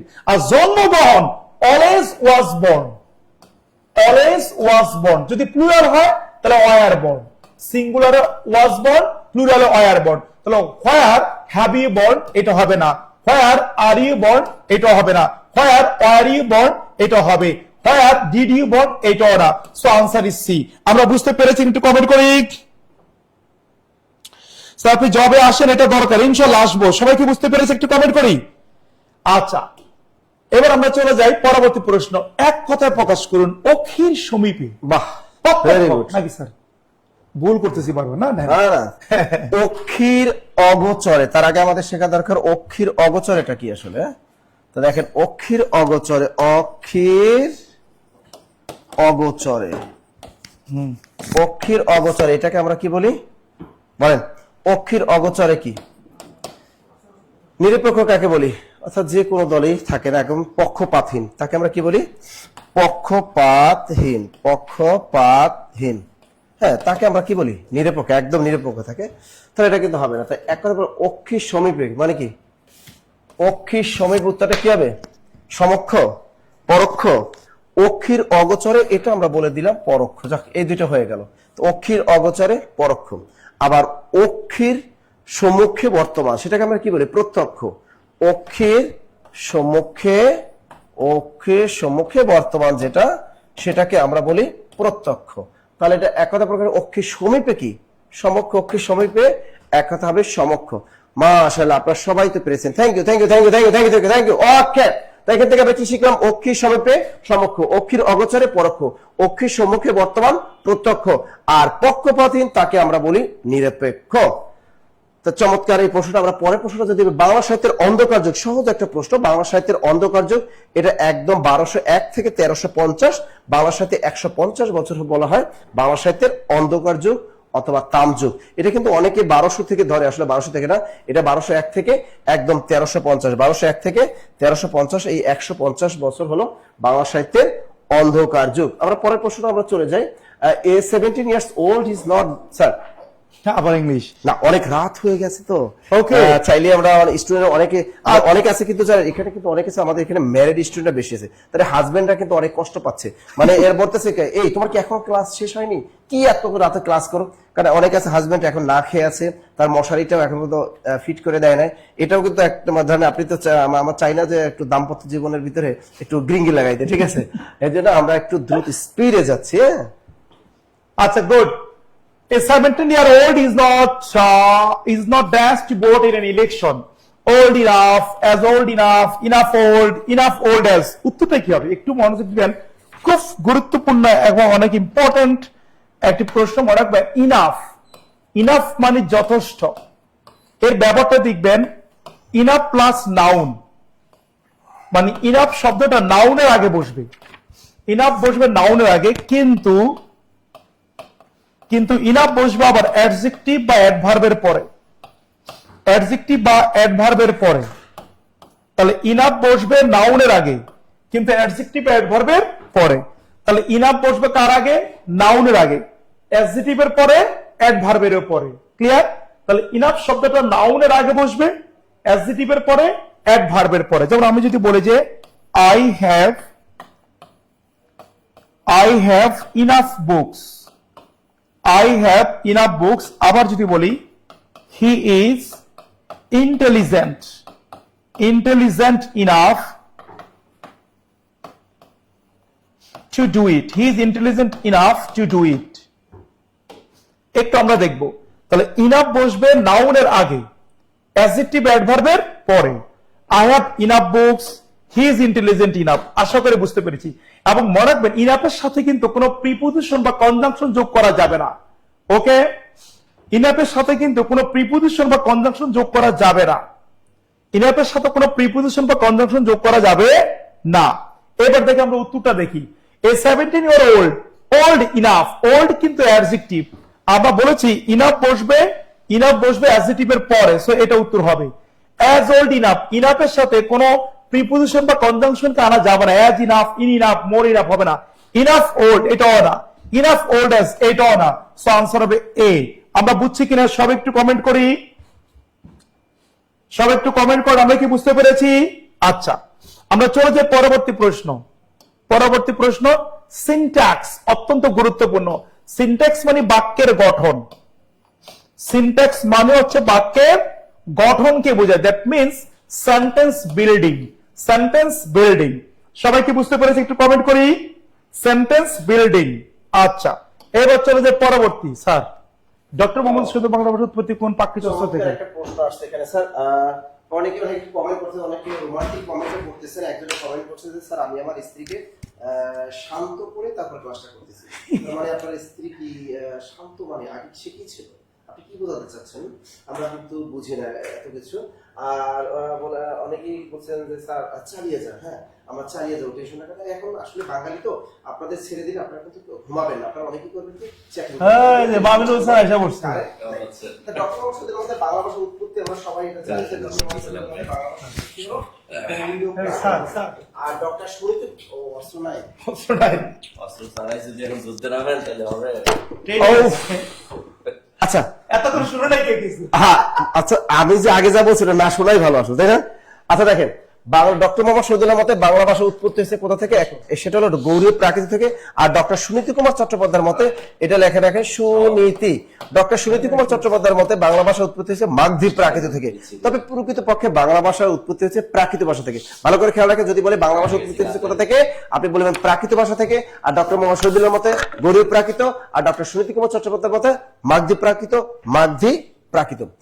প্রত্যাবর্তন শব্দের সন্ধি বিচ্ছেদ কি? গতকাল আমি এরকম একটা নিয়ম আপনাদেরকে কিন্তু পড়িয়েছিলাম যে কোনো বর্ণের সাথে যদি জ ফলা থাকে সেটাকে আপনারা রস্বইকার করে দিবেন।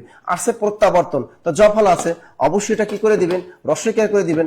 আকার আছে, এই যে লিখেন আকার জন্য লিখবে স্বরে আবর্তন, তার প্রতিযোগ আবর্তন সমান প্রত্যাবর্তন। কি সহজ না? কোনো বর্ণের সাথে যদি জ ফলা থাকে তাহলে সেটা কি হয়ে যায়? করবেন না, কয়টা বাজে দেখছেন? না, এখানে অনেকে বলেছে, এক ভাই বলছে যে আমি আমার স্ত্রীকে শান্ত করেই আজকে পড়াশোনা করতে বসেছি, এবং অনেকে বলেছে স্যার আমি কিন্তু আমার হাজবেন্ডকে মশারি টানিয়ে দিয়ে কিন্তু আমরা এখানে পড়তে বসেছি, বুঝছেন? এই যে কি কমেন্ট, এটা তো আমি তো ঠিকই বলছে, না, choose sir, the correct sentence, এটা আমার না। অস্ত্র আছে গুলি এই নাই। স্যার, এটা লাস্ট প্রশ্নটা শেষ করে দেন। দ্রুত দ্রুত দ্রুত আপনার প্রশ্ন। ওই তো স্যার আপনি শেষ করেন। আচ্ছা, এটা আমি করে দিচ্ছি। আচ্ছা ওকে, তাহলে লাস্ট কোশ্চেন। আচ্ছা good, choose the correct sentence. Reese is not always happy, the Reese is not always happy, the Reese is not always happy, the Reese are not always happy। সবাই একটু বলে উত্তর কি হবে, সবাই একটু বলে আপনার উত্তর কি হবে, একটু ইজিলি জিনিসটা পড়ে, যেহেতু অনেক ইম্পর্টেন্ট। আল্লাহ, আরো পড়ানো শুরু ওকে, অল্প একটু। আচ্ছা মনে রাখবেন, the plus adjective plus plural, noun plus plural verb. That means আপনার যদি এমন হয় অ্যাডজেক্টিভের আগে দা আছে, এরপরে নাউন আসুক আর ভার্ব আসুক, অবশ্যই প্লুরাল ভার্ব হইতে হবে। নাউন আসলো প্লুরাল, ভার্ব আসলো প্লুরাল। যদি এমন হয় নাউন নাই, ওকে গুড, তাহলে ভার্ব প্লুরাল, ভার্ব নাই, okay good, noun plural, but যেটা আসবে এটাই প্লুরাল হবে। আচ্ছা যেমন দেখেন, আমি যদি বলি যে দ্য রিচ পারসন, হবে না, পারসন অবলিক পারসনস, ওয়াজ অবলিক ওয়ার, আমি লিখলাম মনে করেন ডট ডট ডট ডট। একটু দেখেন, এই যে অ্যাডজেক্টিভের আগে কি আছে, দা আছে, সো নাউনটা হবে প্লুরাল, পারসন না পারসনস, ভার্ব হবে প্লুরাল, ওয়াজ না ওয়ার। আবার যদি বলি দ্য পুয়ার, গরিবেরা, the poor is oblique are not always dishonest, গরিবেরা সবসময় অসৎ নয়। একটু খেয়াল করবে, এখানে কিন্তু দেখেন অ্যাডজেক্টিভের আগে দা আছে, এটা একটা নাউন নাই, শুধু verb. Okay, the plus adjective, noun আসুক ভার্ব আসুক, প্লুরাল হবে। আমরা কি বুঝতে পেরেছি? একটু কমেন্ট করি আমরা। এবার উত্তর করুন, আপনারা নিজেরাই পারুন। বলেন, rich is not always happy, অ্যাডজেক্টিভের আগে, অ্যাডজেক্টিভের আগে দা নাই, বাট দা না থাকলেও এটা জাতি কি বোঝাচ্ছে, এখানে ইজ হবে না আর হবে, এটা ভুল। The rich is not, the plus adjective, is হবে না আর হবে, এইটাও কিন্তু ভুল। The rich is not, the plus adjective, is হবে না আর হবে, এইটাও ভুল। স্যার, আমি এই যে মামিনুল স্যার পেরে গেছে, মামিনুল স্যারের জন্য একটা কনগ্রেচুলেশনস হবে। আচ্ছা, আমি একটু আপনাদেরকে ইন্টারাপ্ট করি। স্যার আছে আমাদের, ইমন স্যার কিন্তু আসলে ওয়ান কাইন্ডস অফ ধরা যায় যে মানে সবারই স্যার, কেননা কোনো না কোনো ভাবে অ্যাডমিশন জগতে তার ক্লাস কেউ না কেউ করে আসে, আবার দেখা যায় যে বিসিএস ক্যাডার হয়ে যায়। স্যারের এমন অনেক স্টুডেন্ট আছে যারা আজকে অনেক বিভিন্ন জায়গায় বিসিএস ক্যাডার বা হচ্ছে অ্যাডমিন ক্যাডার, পুলিশ ক্যাডার বা বিভিন্ন জায়গায় রয়েছে। তো স্যার যেহেতু লং টাইম ধরে অ্যাডমিশন সেক্টরে আছে, পাশাপাশি হচ্ছে আমাদের জব মেডিসিনে ক্লাস নিচ্ছে, এছাড়াও আরো অন্যান্য জব সেক্টরে আগে অনেক ভালো প্রতিষ্ঠানগুলোতে 1 তারিখ 5 তারিখে অফলাইনে ক্লাস নিব, অফলাইনে কিন্তু আমাদের এখানে ক্লাস আছে 1 এবং 5 তারিখে। 1 তারিখ 5 তো তারিখ। আমি যেটা বলতে চাচ্ছিলাম সেটা হচ্ছে, সামনে যেহেতু অ্যাডমিশন সিজন, আপনাদের অনেকের ছোট ভাই বোন যারা হচ্ছে ধরেন অ্যাডমিশন প্রস্তুতি নিবে, তাদেরকে আমি বলবো যে যদি বিশ্বস্ত কোনো হাতিয়ার চান, যে আপনার বোন বা আপনার ভাই যার হাতে সবচেয়ে বেশি নিরাপদ থাকবে, 1-2 নাম্বার ঢাকা বিশ্ববিদ্যালয় বা হচ্ছে একটা পাবলিক বিশ্ববিদ্যালয় কনফার্ম বা নিশ্চিত করবে, এরকম যদি কারো কোনো তাগিদ থাকে, অবশ্যই ইমন স্যারের সাথে যোগাযোগ করবেন। স্যার একটু নাম্বারটা বলে দেন। 01680 01680 144 144 004। 004। আচ্ছা, এই নাম্বারে যোগাযোগ করবেন। আর পাশাপাশি এখন আমার কাছে সর্বোচ্চ শেয়ারকারী এবং মেনশনকারী নাম আছে, আমি একটু ঘোষণা করতে চাই, কারণ যেহেতু অনেক রাত হয়ে গেছে। আর স্যারকে অসংখ্য ধন্যবাদ, এত ব্যস্ততার মধ্যেও স্যার আমাদেরকে অনেক বেশি সময় দিচ্ছেন। আশা করছি আমরা এখন স্যারকে রেগুলার পাবো, পেইড ব্যাচে পাবো, ফ্রি ক্লাসে পাবো, সব জায়গায় পাবো, টেনশন নেওয়ার কোনো কারণ নাই। ইংলিশ যে মজা করে পড়তে হয়, বা একটা প্রশ্ন দিয়ে যে 1000টা প্রশ্নের উত্তর পাওয়া যায়, বা একটা রুলস দিয়ে যে 1000টা রুলস এর মেথড বোঝা যায়, এটা বেসিক্যালি আমরা যখন বেসিক ক্লাস করব তখন আরো ভালো করে ফিল করতে পারবো। সো যারা 5 তারিখে স্যারের ক্লাস করবেন, 1 তারিখে যারা স্যারের ক্লাস করবেন পেইড ব্যাচে, তারা আরো বেশি ভালো মজাটা পাবেন। সো আমরা স্যার শেয়ারকারী আর মেনশনকারীর নাম ঘোষণায় চলে যাব। আমরা হচ্ছে শেয়ারকারী আর মেনশনকারীর নাম ঘোষণায় চলে যাই। আমাদের আজকের সর্বোচ্চ শেয়ারকারী মেনশনকারীর নাম ঘোষণা করার আগে আমি জাস্ট যারা সমাজসেবা পরীক্ষা দিব তাদের জন্য একটু 1 মিনিট সময় নেব। যারা সমাজসেবা পরীক্ষা দিব, আপনারা জানেন যে আমরা হচ্ছে বইয়ের দামে, ওয়ান কাইন্ডস অফ বইয়ের দামে কিন্তু আপনাদেরকে কোর্সটা দিয়ে দিচ্ছি, কারণ এখানে সময় পাবেন আপনি 3 থেকে 4 মাস। এই শর্ট টাইমের কোর্সটাতে আমরা হচ্ছে আসলে কোনো লভ্যাংশের কথা চিন্তা করতেছি না, এখান থেকে আমাদের দরকার শুধুমাত্র সফলতা। এই সফলতার জন্যই আপনাদেরকে আমরা এখানে একটা সুযোগ দিচ্ছি। তো এই সুযোগটা যারা চাচ্ছেন তারা শুধুমাত্র আমি 1 মিনিট সময় দিব। এই 1 মিনিট সময়ের মধ্যে আপনারা আপনাদের যে কন্ট্যাক্ট নাম্বার রয়েছে, যারা সমাজসেবায় আসতে চান বা যারা নিবন্ধনে আসতে চান বা যারা 10 থেকে 20 গ্রেডের পূর্ণাঙ্গ কোর্সে আসতে চান বা BCS 51 কোর্সে আসতে চান, 52 ফাউন্ডেশন কোর্সে আসতে চান, তারা শুধুমাত্র কমেন্টে নাম্বার শেয়ার করবো 017512390 ... মানে আপনার পুরো নাম্বারটা, আমার নাম্বার শেয়ার করার দরকার নেই। যারা এই অফারটা চাচ্ছেন তারা হচ্ছে জাস্ট কন্ট্যাক্ট নাম্বার শেয়ার করলেই হবে। আমি 1 মিনিট সময় দিচ্ছি, 1 মিনিটের মধ্যে দ্রুত নাম্বারগুলো একটু শেয়ার করে ফেলবো যারা ভর্তির বাইরের স্টুডেন্ট। আর যারা ভর্তিকৃত স্টুডেন্ট তারা একটু কমেন্ট করে জানাবো জব মেডিসিনের ক্লাস পরীক্ষাগুলো কেমন হচ্ছে এবং জব মেডিসিনে আপনি ভর্তি হয়ে কতটা স্যাটিসফাইড একটু কমেন্ট করে জানাবেন। কারণ আমি কিন্তু সবসময় ওপেন চ্যালেঞ্জ দিয়ে আমার প্রতিষ্ঠান চালানোতে আমি অভ্যস্ত। কেন? কারণ প্রতিষ্ঠানে যদি আমি আপনাকে খারাপ সার্ভিস দিই, আপনি আমাকে ওপেন বলেন। কারণ বাংলাদেশের প্রেক্ষাপটে যতগুলো প্রতিষ্ঠান আছে সবচেয়ে বেশি ক্লাস দিয়ে থাকি আমি, সবচেয়ে বেশি পরীক্ষা দিয়ে থাকি আমি। আমার পরীক্ষার জন্য আলাদা রিসার্চ টিম আছে, পরীক্ষার কোশ্চেন করার জন্য আলাদা রিসার্চ টিম আছে, আলাদা কম্পিউটার অপারেটর আছে। অন্যান্য প্রতিষ্ঠানের মতো কাট কপি পেস্ট দিয়ে আসলে জব মেডিসিন চলে না।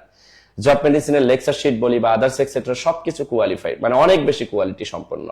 আপনি কোনো জায়গায় যদি কোনো খোঁজ পান সেটা আমাকে স্ট্রেট আমাকে সরাসরি বলবেন, আমরা সেটাকে কি করব, সংশোধন করব। কিন্তু সংশোধন করার মতো এমন কিছু রাখার মতো কাজ আমি করি না। সবকিছুতে আমি আপডেট রাখার চেষ্টা করি, আপডেট আপনাদেরকে দেওয়ারও চেষ্টা করি। সো আমার কলিজার ভাই কলিজার বোনেরা, এরপরেও যদি কারো কোনো পরামর্শ থাকে আমাদেরকে দিবেন। সো আমি 1 মিনিট সময় দিয়েছি, 1 মিনিটে কিন্তু আমরা সুযোগ পাচ্ছি মাত্র 20 জন স্টুডেন্ট কাছকে সুযোগ দিব। এই 20 জনের মধ্যে যারা থাকতে যাচ্ছে তারা আমরা একটু কন্ট্যাক্ট নাম্বারগুলো শেয়ার করবো। আমি দেখতে পাচ্ছি মামুন ইসলাম অলরেডি নাম্বার শেয়ার করেছেন, আর অনেকে নাম্বার শেয়ার করেছেন। মাশাআল্লাহ, জাযাকাল্লাহু খাইরান, অনেক ভালো ক্লাস হয়। মাশাআল্লাহ রাফিয়া, অনেক সুন্দর ক্লাস হচ্ছে স্যার, জাযাকাল্লাহু খাইরান। যারা পেইড ব্যাচে আছেন সবাই আসলে জব মেডিসিনের প্রতি অনেক বেশি কৃতজ্ঞ থাকেন।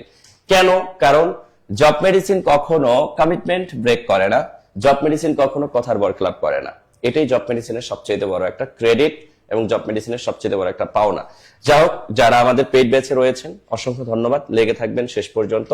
সো আমরা আর ডিলে করতে চাচ্ছি না। যারা নাম্বার শেয়ার করেছেন বা যারা এখনো নাম্বার শেয়ার করেন নাই তারা হচ্ছে আগামী কালকে আমাদের 01901950010203040506 এই নাম্বারগুলোতে যোগাযোগ করবেন। শেয়ারকারী ঐশী সাহা আমাদের শেয়ারকারীর মধ্যে রয়েছেন, ঐশী সাহা, ঐশী সাহা, ঐশী সাহা, ঐশী সাহা। ঐশী সাহা যদি থাকেন আমাদের, আপনি হচ্ছে টাকা পাবেন। আপনি একটু কন্টাক্ট নাম্বার আমাদের সাথে শেয়ার করলেই হবে। ও মা গো, 2 নাম্বারে হচ্ছে রহমানের কি, রহমানের গোলাম, বাবা রে বাবা, নাম কি রে বাবা, রহমানের গোলাম। এই রহমানের গোলাম আপনি হচ্ছে বই পাবেন। এই নামের আইডিতে যদি কেউ থাকেন একটু কমেন্ট করবেন।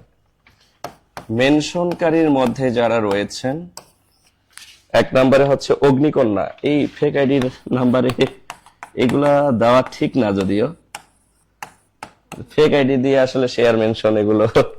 আচ্ছা, অগ্নিকন্যা যদি থেকে থাকেন টাকা পাবেন, কিন্তু নেক্সট চেষ্টা করবেন আপনারা আপনাদের রিয়েল আইডি দিয়ে। আর এমডি নাজিবুল্লাহ নাজিব, এমডি নাজিবুল্লাহ নাজিব আছেন, আপনি বই পাবেন, আপনি বই পাবেন। সো একটু দ্রুত রেসপন্স করব, দ্রুত রেসপন্স। স্যার ডিসকাউন্ট তো বললেন না। ডিসকাউন্ট পাবেন যদি আপনার আর্থিক সমস্যা থাকে, সেটা আমরা কিন্তু বিবেচনা করব। কারণ বর্তমানে বেকার স্টুডেন্ট যারা রয়েছে তাদের অবস্থাটা আমরা আসলে বুঝি। অগ্নিকন্যা নামের যদি কেউ থেকে থাকে, বিকাশ নাম্বার কমেন্টে প্রকাশ করব, আমরা আপনাকে টাকা পাঠিয়ে দেব। আর ঐশী সাহা আর বাকি 2 জন হচ্ছে আমরা জাস্ট এই নাম্বারে নাম, নাম্বার, ঠিকানা পাঠিয়ে দিলে বই পেয়ে যাব। অগ্নিকন্যা আছে কই? অগ্নিকন্যা আছে তো, এই যে। যদি বই নিতে চায় অগ্নিকন্যা বা হচ্ছে আমাদের ঐশী সাহা, তাহলে সেটাও একটু কমেন্টে বলে দিতে হবে, তাহলে আমরা বই পাঠিয়ে দিব। 2 দিন আগের বই এখনো কেন বই পান নাই কেন? এই যে রিক্তা আক্তার, জোয়ের ভাই একটু চেক করেন তো। রিক্তা আক্তার আপু, হয়তো আপনার বই পাঠিয়ে দেওয়া হয়েছে, আর একদিন অপেক্ষা করেন। যদি না পেয়ে থাকেন তাহলে আমাদের এই নাম্বারে যোগাযোগ করবেন, এখানে কমেন্ট করার কোনো দরকার নেই। আপনি যেহেতু অংশগ্রহণ করে জয়লাভ করেছেন, অবশ্যই আপনি আপনার কমিটমেন্টের জিনিসটা 100% পাবেন। এটা জব মেডিসিন, এটা মাথায় রাখবেন, 100% পাবেন। হয়তোবা কুরিয়ারে যাইতে মিনিমাম 2 থেকে 3 দিন সময় লাগেই, কথা কি বুঝতে পারছি? অনেক সময় কুরিয়ারে একদিন একটু ডিলে হতে পারে, সর্বোচ্চ 3 দিন পর্যন্ত আপনারা অপেক্ষা করবেন। এই 3 দিনের মধ্যে বই যদি না যায়, সাথে সাথে আমাদের এই নাম্বারে কল করবেন, কল করলে আপনি সমাধান পেয়ে যাবেন। যদি কোনো কারণে মিসিং হয়ে থাকে, সাথে সাথে আপনাকে আবার বই পাঠিয়ে দিবে। কথা কি বুঝতে পেরেছি? ওকে, একটু দ্রুত দ্রুত। এই যে নাজিবুল্লাহ, নাজিব মনে হয় টাকা পাঠিয়েছে নাকি, কিন্তু স্টার রূপে আসছে। এমডি নাজিবুল্লাহ নাজিব, আপনি বই পাবেন, নাম্বার পাঠিয়ে লাভ নাই। আর বাকি যারা আছেন একটু তাড়াতাড়ি কমেন্ট করবেন। কি ব্যাপার, এত সময় লাগলে হবে? রাত হয়ে গেছে, 12টা বেজে গেছে।